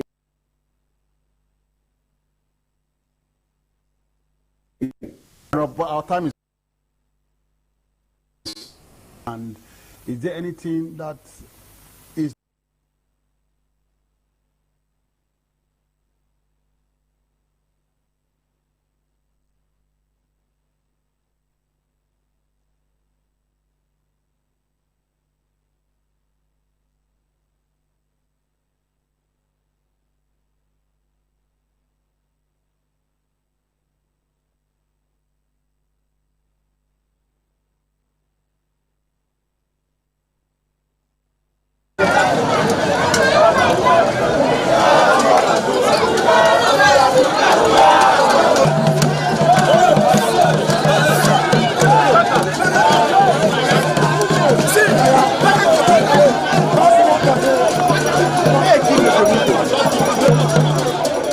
In Anegbete, age group is categorized into two, that is, the common and the noble. Anegbete is rich in cultural heritage, as the community at noon saw the commitment of the festival with the first set roll out in beauty colors to showcase their might and strength, indicating their feet and ready for the responsibilities behold on them. The streets in the community with a feed up of young men and women adorned with the festival. Later, the royal family takes the stage as their children fight out royally and work in the community to showcase their might and fitness.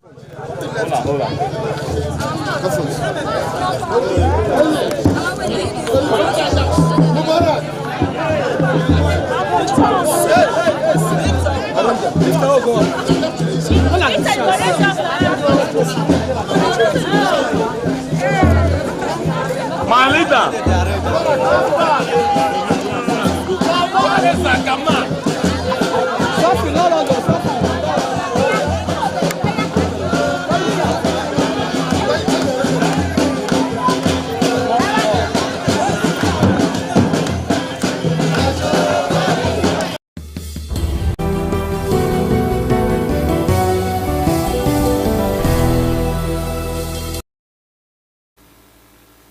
Many thanks for staying with us. We're still on CMI this beautiful morning on ITV. I am Reselina Unkwo. The continuation on News and Current Affairs program. Thank you all for joining our Lagos Network studio. Hello, good morning. Our guest this morning that would be helping us analyze to this topic is a political analyst. He is Mr. Razak Olokoba. Hello, good morning. Thank you very much. Good morning. Good morning, viewers. Good morning. And thank you so much for coming.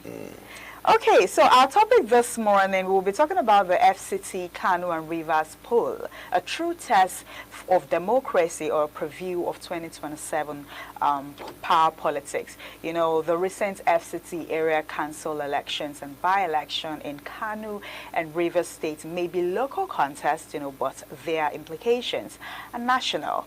With earlier leads for the ruling party, reports of low vote turnout, voters' apathy, and renewed scrutiny on electoral transparency, many Nigerians are asking, what do these results signal for 2027? I mean, we saw that in FCT, APC won 5 council out of 6, and PDP won just 1. And also for the by-election in Kano and also in Rivers State, APC dominated as well. And we saw that the president came out to congratulate the party and also congratulate INEC, saying that, oh, congratulations for a job well done. And we also saw that, you know, one of our correspondents in Abuja said, you know, during the hour of the voting hour, that period, met some persons and they told him that they're actually scared of coming out to vote, and some persons did not go out to vote just because a political party, a certain political party told them that you have to vote for this party, you have to vote for a party. If not, there's not going to be project in your local government. And most of this person, according to them, that is their excuse why they did not go out to vote. I want us to start with this, you know, Mr. Razak. Where is, you know, the right to vote as a citizen in Nigeria in all of this? Yes. Your it's like your birthright. The right to vote is like your birthright. If anybody tries to take it away from you, it's essentially taking the life of the person away. So whoever that the enfranchise anybody has committed not a crime before the law of the Nigeria, but also against humanity, because you want to extinct humanity from determining the direction of their life. That's what your ballot is meant for you. That's your thumb. That's what to determine where you want to go in life. If I vote for party A, he has promised A, B, C, D, and this is my vote for him. So if you deny him, you are essentially killing him. But make an excuse for the opposition party. Let's be technical instead of being emotional. If you want to have an entry into any institution, there are certain qualifications you must have. So if you apply and the person does not have that qualification, you will be denied admission. So there's no emotion about that. The attitude of opposition in Nigeria, particularly all the major parties that I know, and you should also know, like the Labour, the ADC, the PDP, does not appear like someone who is about to win any election. You're talking about all the other parties. The opposition party, they didn't behave like someone who is willing to win election. Look at the flight. They took flight from their party just because they lost election. So is APC responsible for that? Are you responsible for that flight? So, and with this level, you see, that's just a fraction of why people didn't win. That's a fraction. That if you didn't bring the project to your place, if you don't vote for, that's a fraction, an excuse to give for losing an election. That's just a fraction. But the courage to come and vote is always determined by several factors. One of it is the individuals in your party. Who are the people in APC today that people will look up to and say, oh, these are people that will move the manifesto of the party? I can't find one again. And it is in crisis. Then Labour is whether is Labour still alive or not. So that's why I'm saying don't be emotional. So the strength of the party at the moment is not sufficient to upturn APC in any way. If you look at election, of course it's between Wike and Fubara. And no matter what, it's still a good thing for APC. Where is PDP there? Where is ADC there? You know that. Where is Labour there? So in the whole of this, in the whole of the definition of political party, you and I know it is our collective interest, aspiration. We want to go and achieve it in government. That's what political party is. And if you run your party very well, your democracy will flourish and you will have good governance. I am not happy with the opposition in this country. They're not doing well. And now, Mr. Razak, now PDP is saying that they're going to take legal action. I mean, during the course of the election, we saw votes buyings and all of that, and some persons were even arrested. You know, PDP now is saying that they're going to take legal action. Of course, if it's been established that votes were bought and they should go to court. Nobody will stop them from going to court, and that's a good thing, because our democracy must be a true, our election must be a true reflection of the will of the people. So if they bought vote, they should be taken to court. But the point I'm making is that you see, you can buy vote where you think that the people there are receptive to voting for you. Where people don't want to vote for you with your money, they will collect your money and they will not vote for you. It happened in Osun. Collected money from certain party, from APC, and they refused to vote for APC. Was coming on board. They didn't vote for him. So, for me, let's refine our democracy. Let's refine our politics. The political party, the political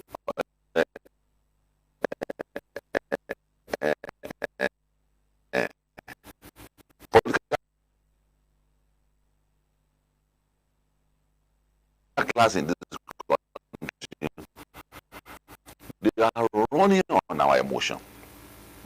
Don't let them run on our portion, blame appropriately for them. So, took place. that election job because he has implemented his what is Abuja since 1999. There has been no indigenous participation both in governance and in politics. When we came, what did he do? The people have always been the Federal Capital Territory Minister.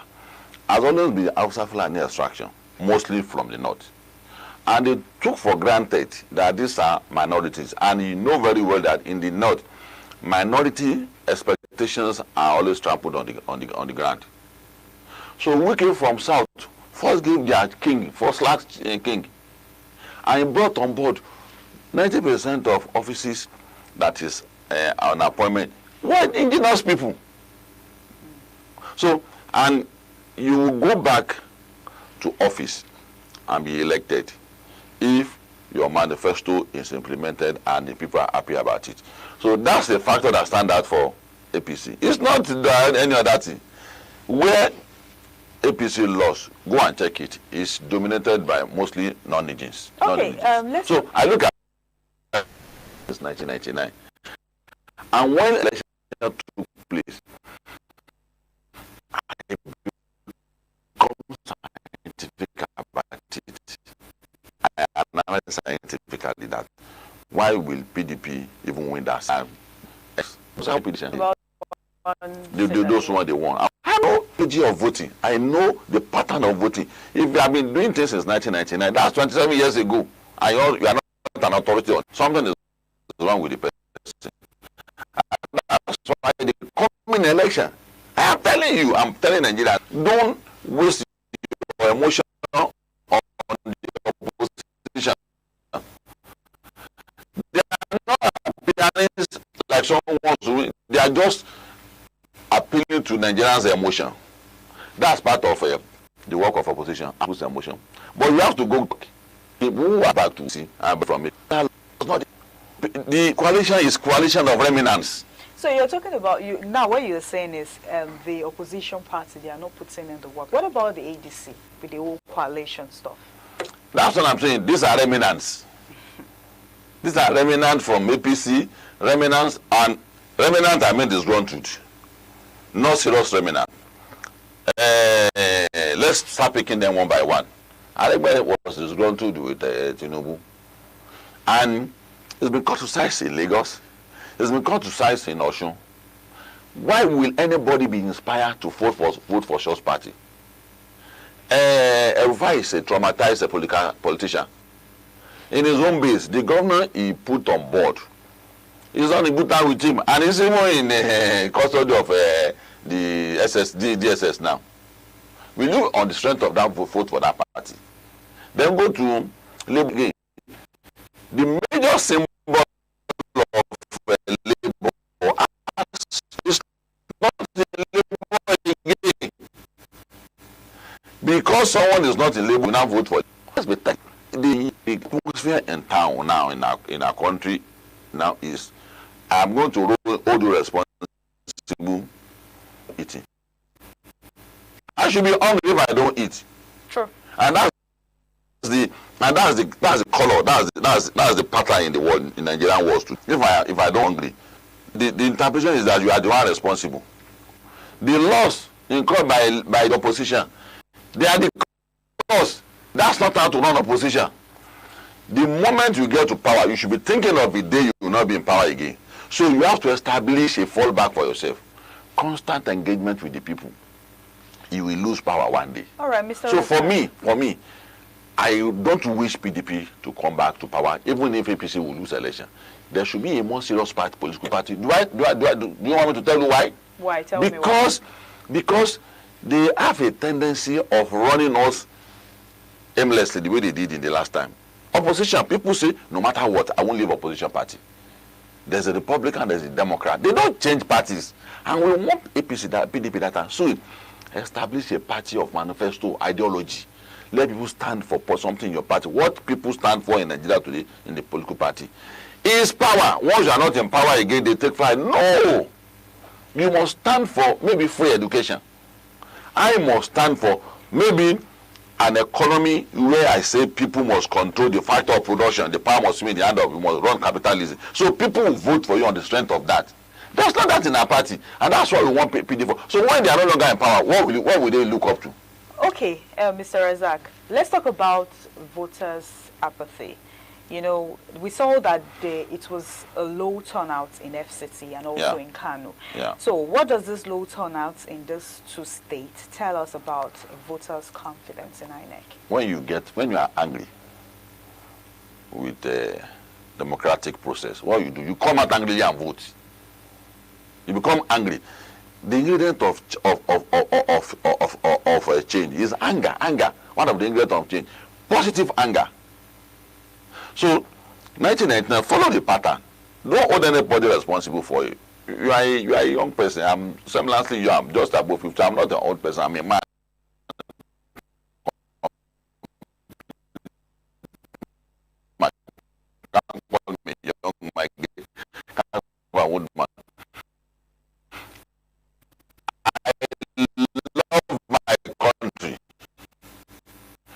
And I don't want to, on the strength of the love I have for somebody in PDP or APC, say the wrong thing. I have acquired knowledge. Now, and they come out. You want in power for you. Me, I want you to vote someone you want in power for me. During election, I have monitored election by SR River. Where again, South, many states in South.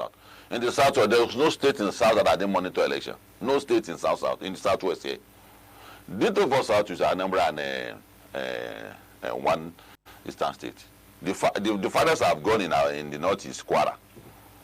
There's a pattern of voters apathy among the youth. And they will be the first one on social media that a particular chairman is not performing. The young people are not there. The young people don't get to power by emotion. They work their way out. They work their way by unity. So voters apathy, we are all responsible. It's garbage in, garbage out. I saw people on the day of election, you playing ball. So who is responsible for that? And like I said, political class must run program that will be catchment for the young people. So it's a shared blame. Don't you think some of these Nigerians or some of those voters, they are scared? I mean, because of during election, we always see the violence and all of that. Don't you think they are scared? And another thing, okay, like what I said earlier, a political party has warned these persons or those voters that if you're coming out to vote, you have to vote for this political party. Don't you think I think that's the main reason, especially for the violence and during election. Then you become an electoral dissent. You become dissentive. What do I mean? That you will vote with your ballot, you come out and vote and defend it. Once, maybe it is when you are in power that you are pushing project. Come out and vote. You see, all these excuses are not good for our people. Educate them on what to do. I am an activist. I spent 9 years on campus. My left eye cannot see very well again. There's spare bowl of bullets in it again from gunshot by the police. A sacrifice for the nation. I won't pamper Nigerians again. I've done now the days of my life. Let Nigerians do the needful. Why will you hold the party in power responsible for you not coming out to vote? What kind of contradiction is that? You didn't come out to vote, and you'll be giving one excuse or the other. See, my dear sister, change doesn't come by lamentation. Change comes by participation. Of course, the party in power had their own necessities. Of course, they have their own necessities. And that necessities was inherited by the previous party. And if you want to address it, we must take part. Nigerians must be part of the need for it to change. I listen to many radio commentaries. I listen to TV analysts. And I say, see, we are not ready for forward march in this country. If all we do in power is to do armchair revolution all the time, when we fight activity is just abusive government in power, you must supervise your government. What do? Showing that 100 million Nigerians has registered. INEC has done it. 100 million Nigerians over can vote now. So, you as a party XYZ, me as party MNO, it's always to tap into it, just like in the bank. The bank will keep putting it in their budget that I have so money for facility to people to come and take loan. You can't then blame bank that they don't offer loan to people if you don't go and apply for it. If you don't tap into the people that are afraid to come out and vote for you, who will mobilize people for you to come and vote? Is it ordinary Nigerians like me? So I will not isolate APC from this blame. And I'm not going to isolate PDP from this blame. These are parties who have been ruled Nigeria since 1990. They are responsible for the voters' apathy. What is the way out? The way out is that INEC has to brace up on this. Have done their best. Brace up in the sense that they must run a party, a campaign. They must design the content of their program. If you look at the Democrats, they said, gun in the hand of everybody. No. Till tomorrow, Democrats don't want people to have access to gun. Look at the consequence of it again. But if you look at it from the other side, Democrats said that citizens must have a semblance. Citizens are the enemy. They are the one in the police.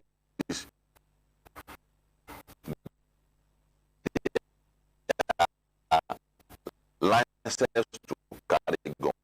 But people who carry gun to come and rob people at home, to come and commit crime with guns are not licensed. Why will unlicensed people come to my house and you must give me some semblance of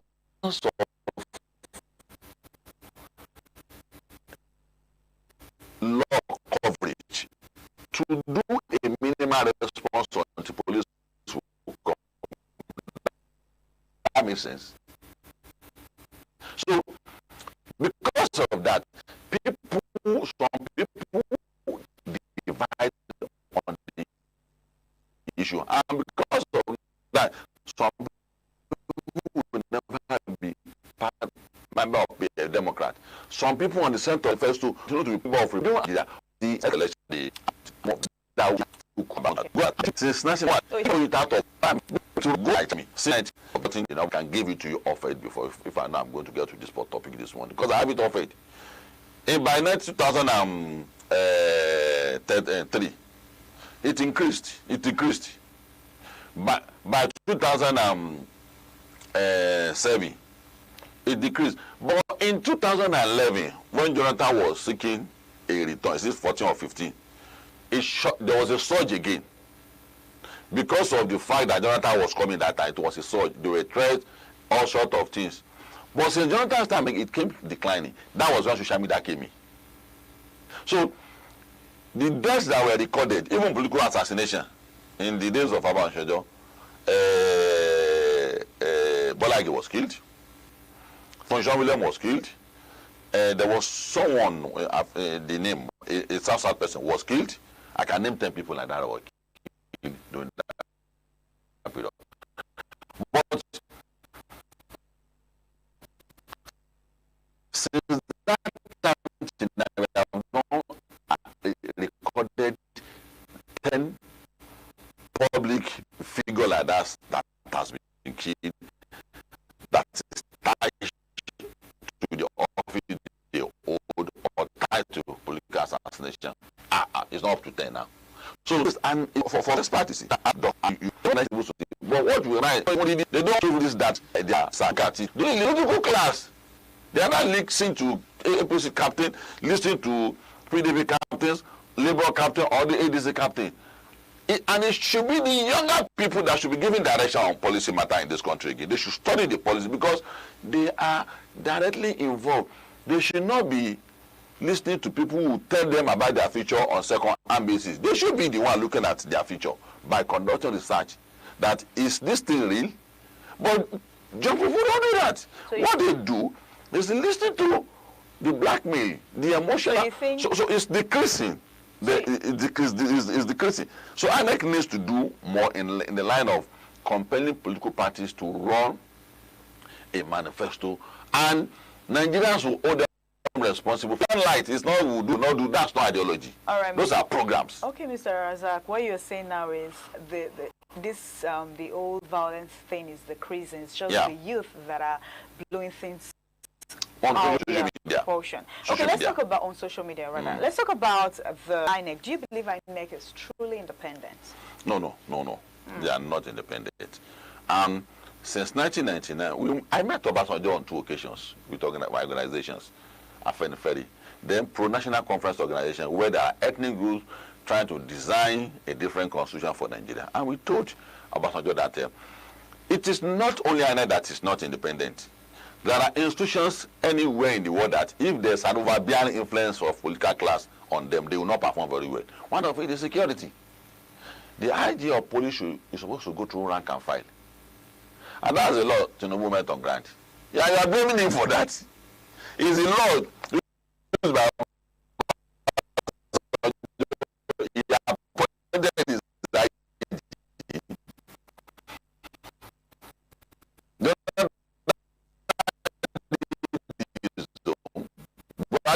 Why we don't be different? It's covered by the law. We should re-examine our law if you don't want. The same thing for INEC. INEC is not supposed to have a serious political on them, and governor or by the president. If you want our election, pan coming. Don't get me wrong. I am not saying that at the moment presidents has influence on the chairman of INEC. No. But what I'm saying it is natural at the time of Obasanjo people to give. And what people are saying to address, they gave president the power to do so. Point IG of police, 21 security report one person, and you want us to have to be 250. Sorry, I don't know language. Police address if you want our country back. We must restructure Nigeria. And INEC needs to educate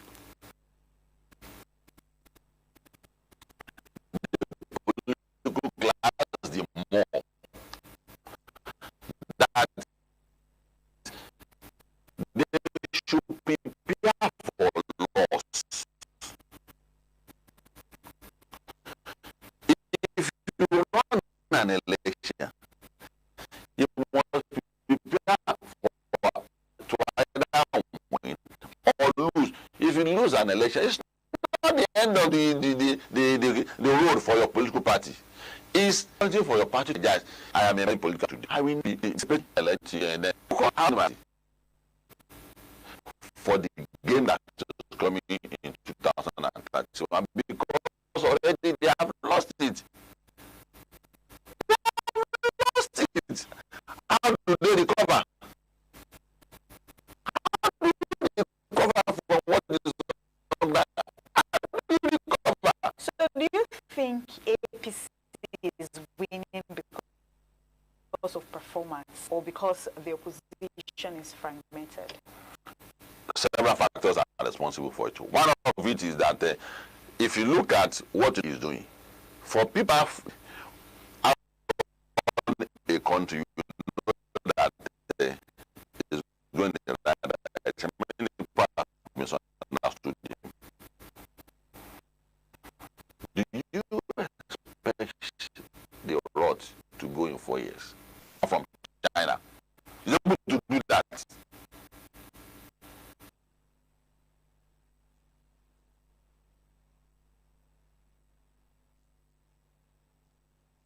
That's not magic. That's capacity. But like I said, some countries of Venezuela captured. I danger in your country, even drug. Some countries can be sunk because of oil. Took Nigeria away from importing oil.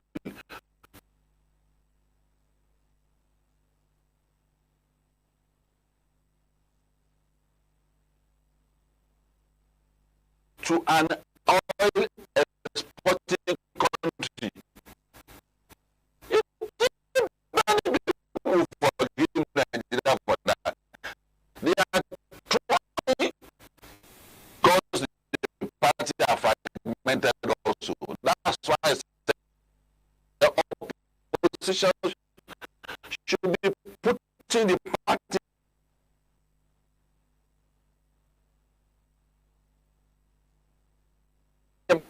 happy with the opposition. I don't want me to say it. It's because I'm looking at APC as not only the strongest, it's APC has occupied Nigeria.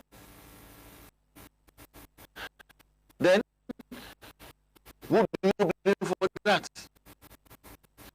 If you don't want to run opposition, go let some people, trust-minded people come on board. You are a boss for me. I didn't do anything. And you not because the party is weak.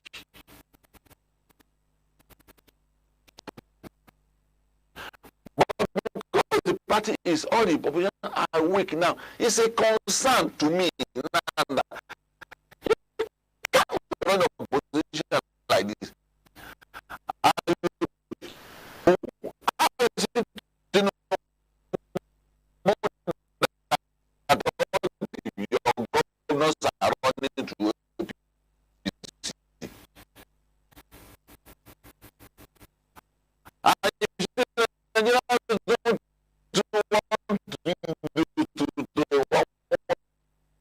want us to say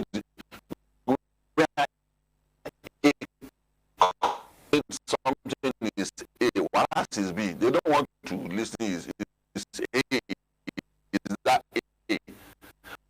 So opposition in Nigeria needs to brace up. All right. And we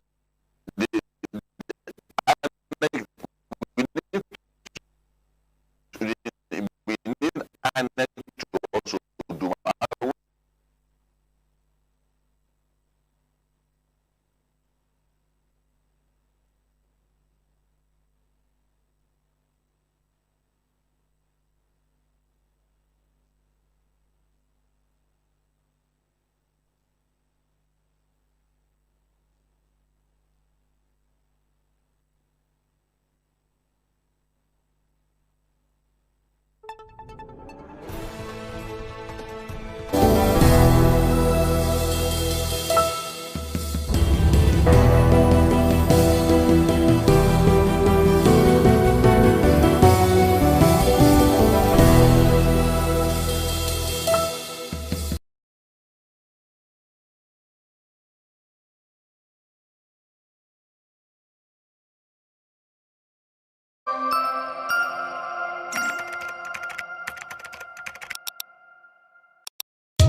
ITV, certainly the best.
Hello, welcome to the news update on ITV. I am Anwoluwapo Stevens. We begin in Abuja, where the United Nations Children Fund has praised Nigeria's First Lady Oluremi Tinubu for her exceptional leadership in child welfare, celebrating the country's unprecedented milestone of 14 million birth registrations within 2 years. As State House correspondent Ikarata reports, UNICEF country representative Wafa Abdellatif delivered the commendation during a courtesy visit to Mrs. Tinubu at the State House in Abuja. Speaking during the visit to the First Lady at the Presidential Villa, UNICEF country representative Wafai Abdul Atif hailed Nigeria's milestone of 40 million birth registration within 2 years as a testament to purposeful leadership, robust national coordination, and rapid digitization of the birth registration system backed by legislative support and the First Lady's sustained advocacy. The agency also recognized Senator Oluremi Tinubu's wider contribution under the Renewed Hope agenda, including support for children, family, and vulnerable communities, earning her acclaim across Africa for compassionate leadership. Your leadership, we have the governor's spouses. I also follow sometimes in social media. They are also following your leadership and doing the same and giving encouragement. And this is really very much encouraging because it makes a big difference, especially under the Renewed Hope agenda, to give hope for children, because then they can go to school, they can go to health, they get health service, and they can be counted. Responding, the First Lady emphasized that every Nigerian child must be counted, positioning birth registration as a cornerstone for rapid planning, healthcare, and social inclusion. She described the feat as vital for generating accurate data and driving sustainable development. I won't say we are really there yet. For me, we have to keep with it and make sure that, every child is counted. And it's the beginning for us. It's not just birth registration alone. We are looking at even death certificates, and this is how nations develop. The First Lady expressed satisfaction with the progress, but renewed her pledge to combat key health threats like tuberculosis, HIV and AIDS, and child and maternal mortality through enhanced partnership. She thanked UNICEF for its reliable data and support, vying deeper collaboration to leave no child behind and foster inclusive growth. From the Aso Rock Presidential Villa, Abuja, I'm Ikaro Atta, ITV News. Away from that now to Delta State, where the All Progressive Congress APC Ethiopia West Local Government Area Congress in Delta State turned chaotic when the member representing Ethiopia Federal Constituency, Right Honorable Eriteka Iborisuenu. Now, violence reportedly erupted when Right Honorable Eriteka Iborisuenu arrived at the Congress venue in Ogara. Gunmen were said to have allegedly invaded the venue of the APC Congress and attacked the lawmaker and her supporters. According to reports, the lawmaker and her supporters were attacked by armed thugs carrying guns and other dangerous weapons, while she was allegedly denied access to the venue of the Congress. Several persons were seriously injured during the attack. It was the swift intervention of security personnel attached to the lawmaker that foiled the alleged assassination attempt on Honorable Eriteka. Honorable Eriteka later appealed for calm among both old and new members of the party over the unprovoked attack and promised that the matter would be thoroughly investigated. Warri correspondent reports as at the time of this report, the Delta State Police was yet to issue an official statement, as reported calls from the police public relations officer, Command SP Edafe Bright, was abortive. Away from that to Rivers State, where the Independent National Electoral Commission (INEC) has declared Napoleon Ukateli of the All Progressive Congress (APC) the winner of Saturday's by-election in Ahoda East Constituency 2 of Rivers State. Declaring the result at the INEC office in Ahoda Town, the returning officer, Rosemary Ogu, declared that Uchekeli polled a total of 3,980 votes to win the election. As of the time of filing this report, 86 out of the 87 polling units result had been uploaded to the INEC result viewing portal. This represents 89.85% of the result.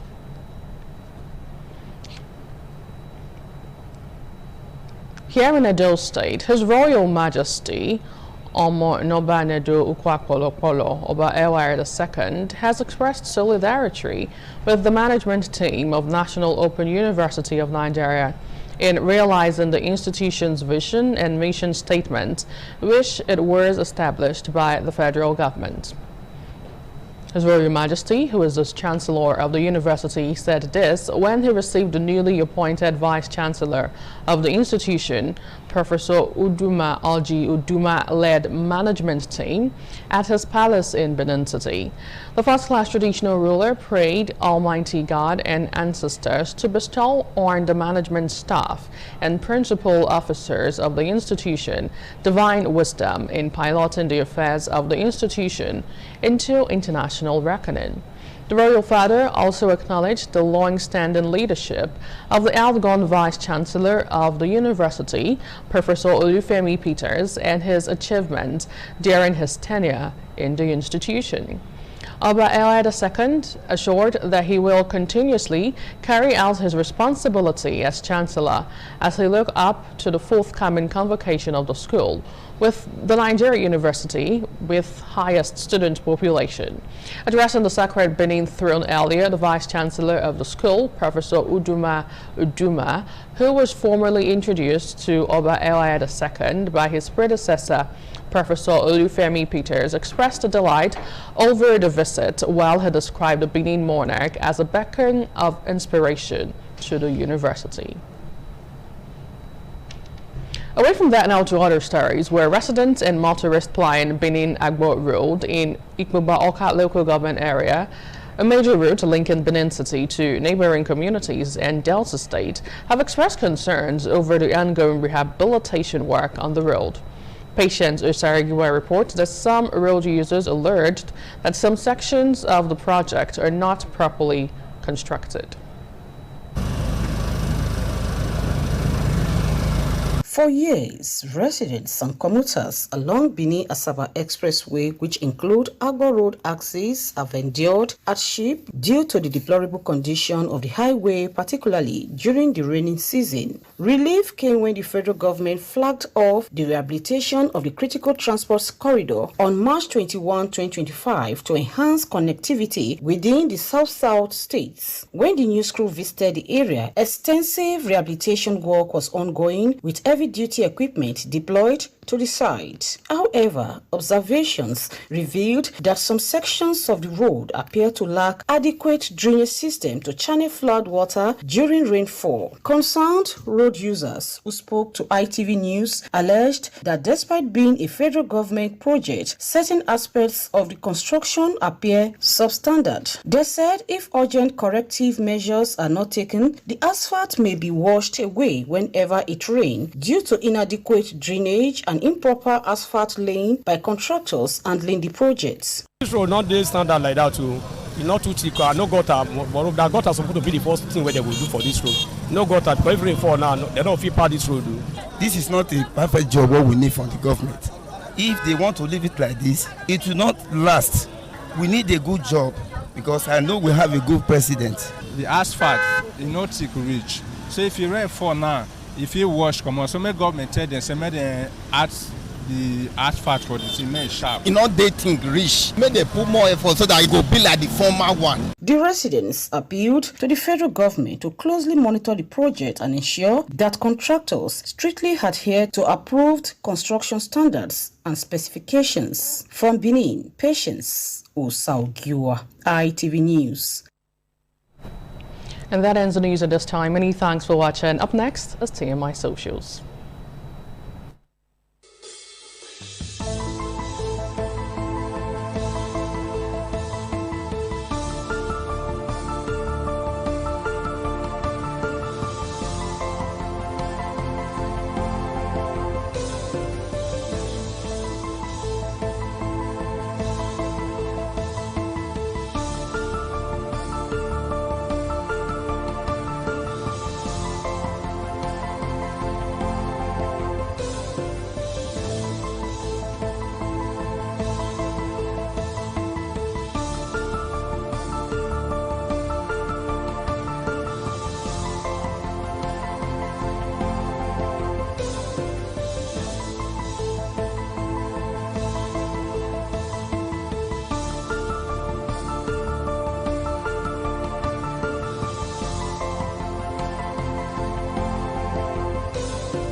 ITV, certainly the best.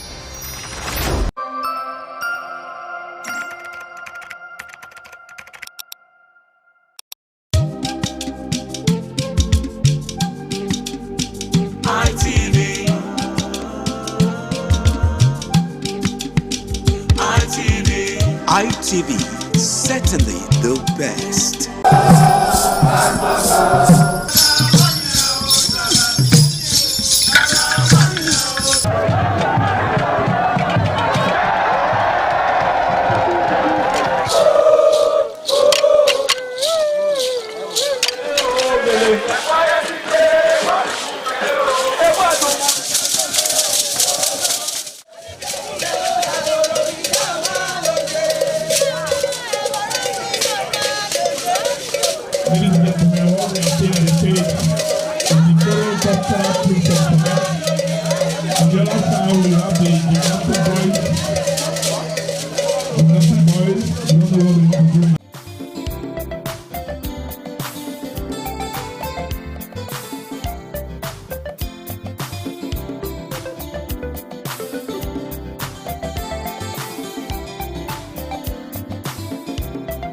Good morning.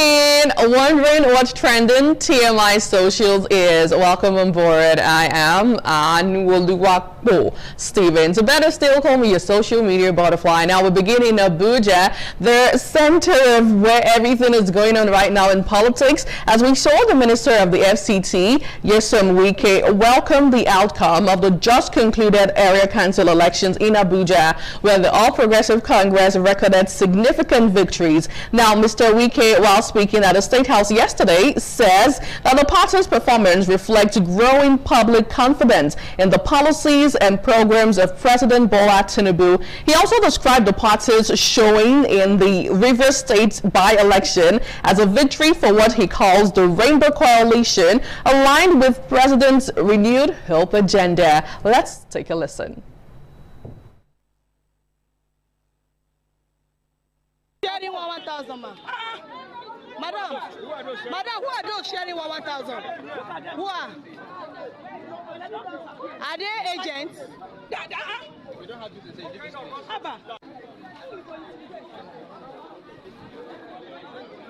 I'm going to do the right thing for one. Okay. And that girl, they've been wanting the girl since.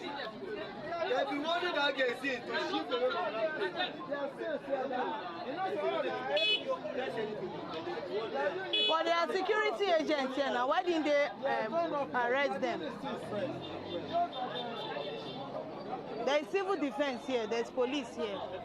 Why should...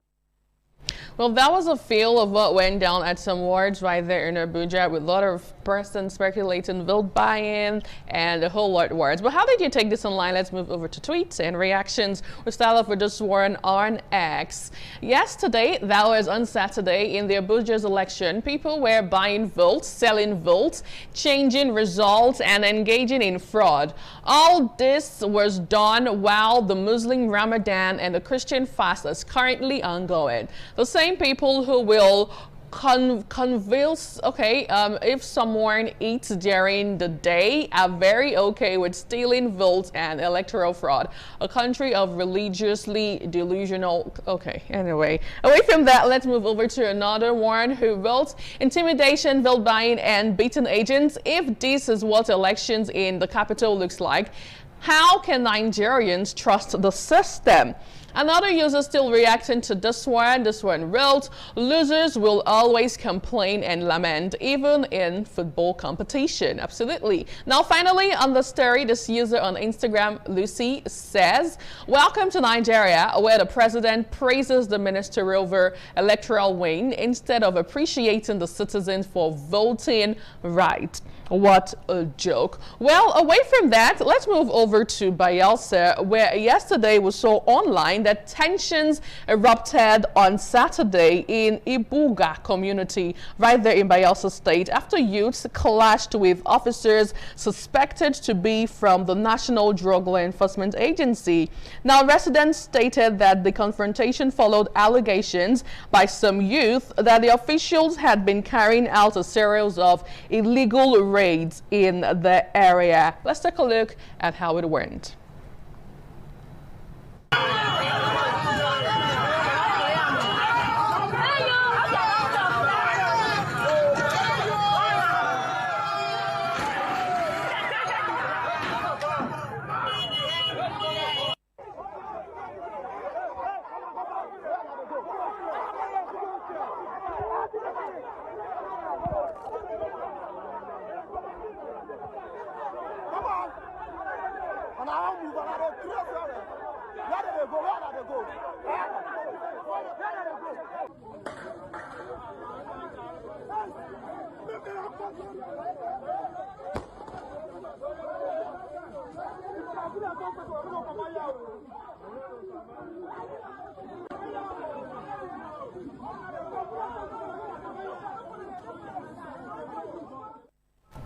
Well, this is truly absurd. In other videos we saw online, we saw where some of the officers were illegally entering people's houses, and I'm sure that's what caused the eruption right there in Bayelsa State. But moving over to tweets and reactions, let's start off with this one who wrote, "The law enforcement have made the public see them as a joke." Fiyoki on X. Another user responding, "Though I don't support this, but I like what I am seeing. The NDLEA has been running illegal activities.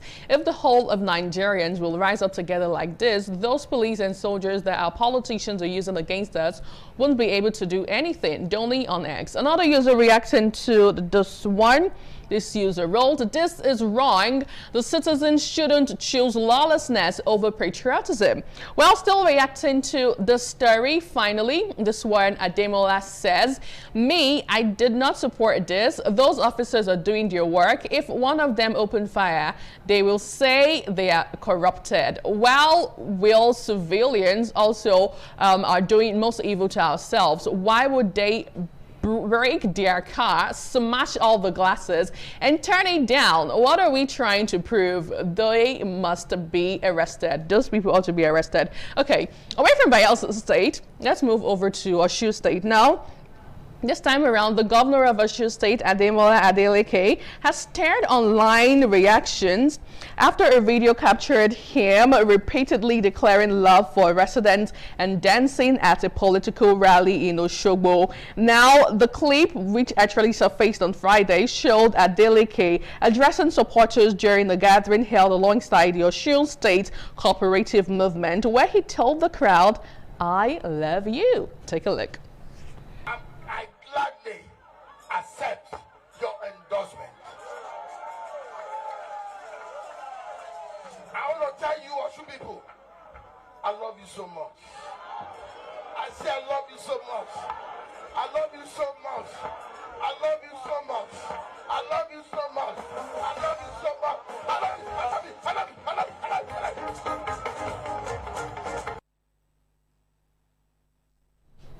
Oh my God, I love you so much. Anyway, this rally comes ahead of the state governorship election, with the governor using the platform to call on voters to support him and put him back there on seat. Well, trust social media users to be agog with this. We move over to tweets. This one wrote, "The governor with the best vibes. I too love this man. Tell me about it." Another user on Instagram actually responding. David O says, "We love you too, Excellency. Super proud of you. I can't wait for campaign. This one got too sweet."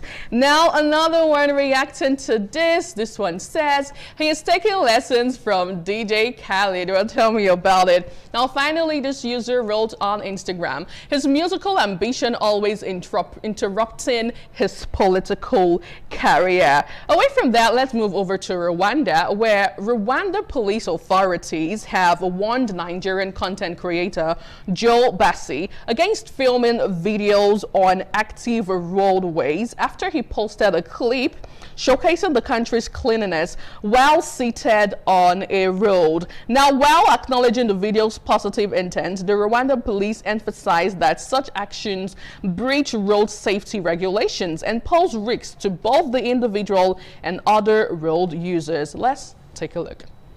Garikamu Rwanda, oh, Hundu Rwanda, bro. What do you mean what I'm doing here, bro? Rwanda is the cleanest city in the whole world. Rwanda is the cleanest city in the whole world. I can decide to sit anywhere, sleep anywhere, relax anywhere, do whatever I want. Bro, can't you see? Rwanda is clean. Jesus.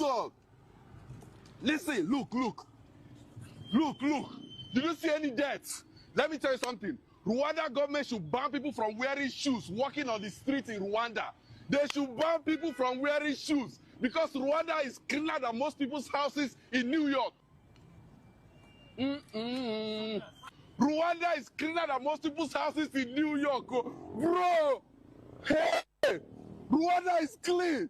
Garikamu Rwanda. Oh.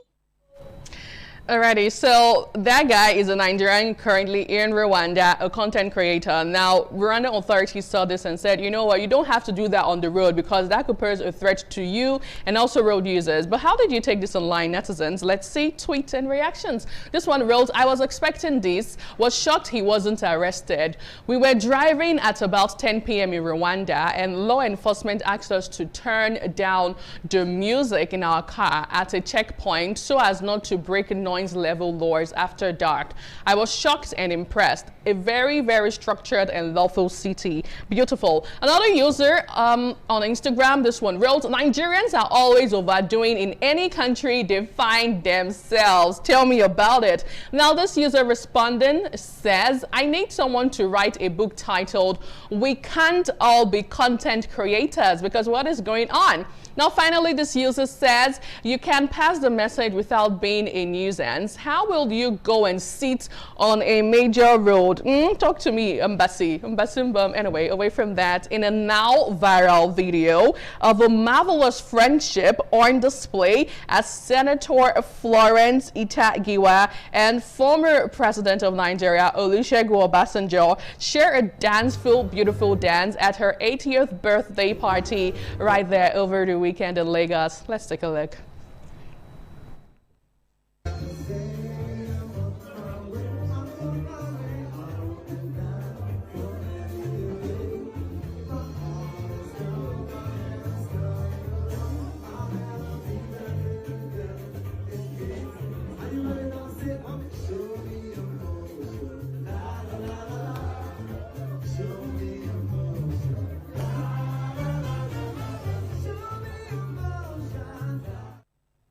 Congratulations to her. It seems 80 is the new 60. How did you take this online? Let's have two tweets as we wrap up. This one wrote 80 years or more. She looks very young and beautiful. Another says, Chai, it shall not be well with poverty. Well, on this one still, this one says, she looks so good at 80 years. This is what we call she aged like fine wine. And hopefully the mood throughout the week as we get to move over to a new month. That's how we wrap up TMI Socials today. Big shout out to you for being a part of the show. Know that we love you right here on ITV. I am Anuoluwapo Stevenson. From all of us, have yourself a great day ahead.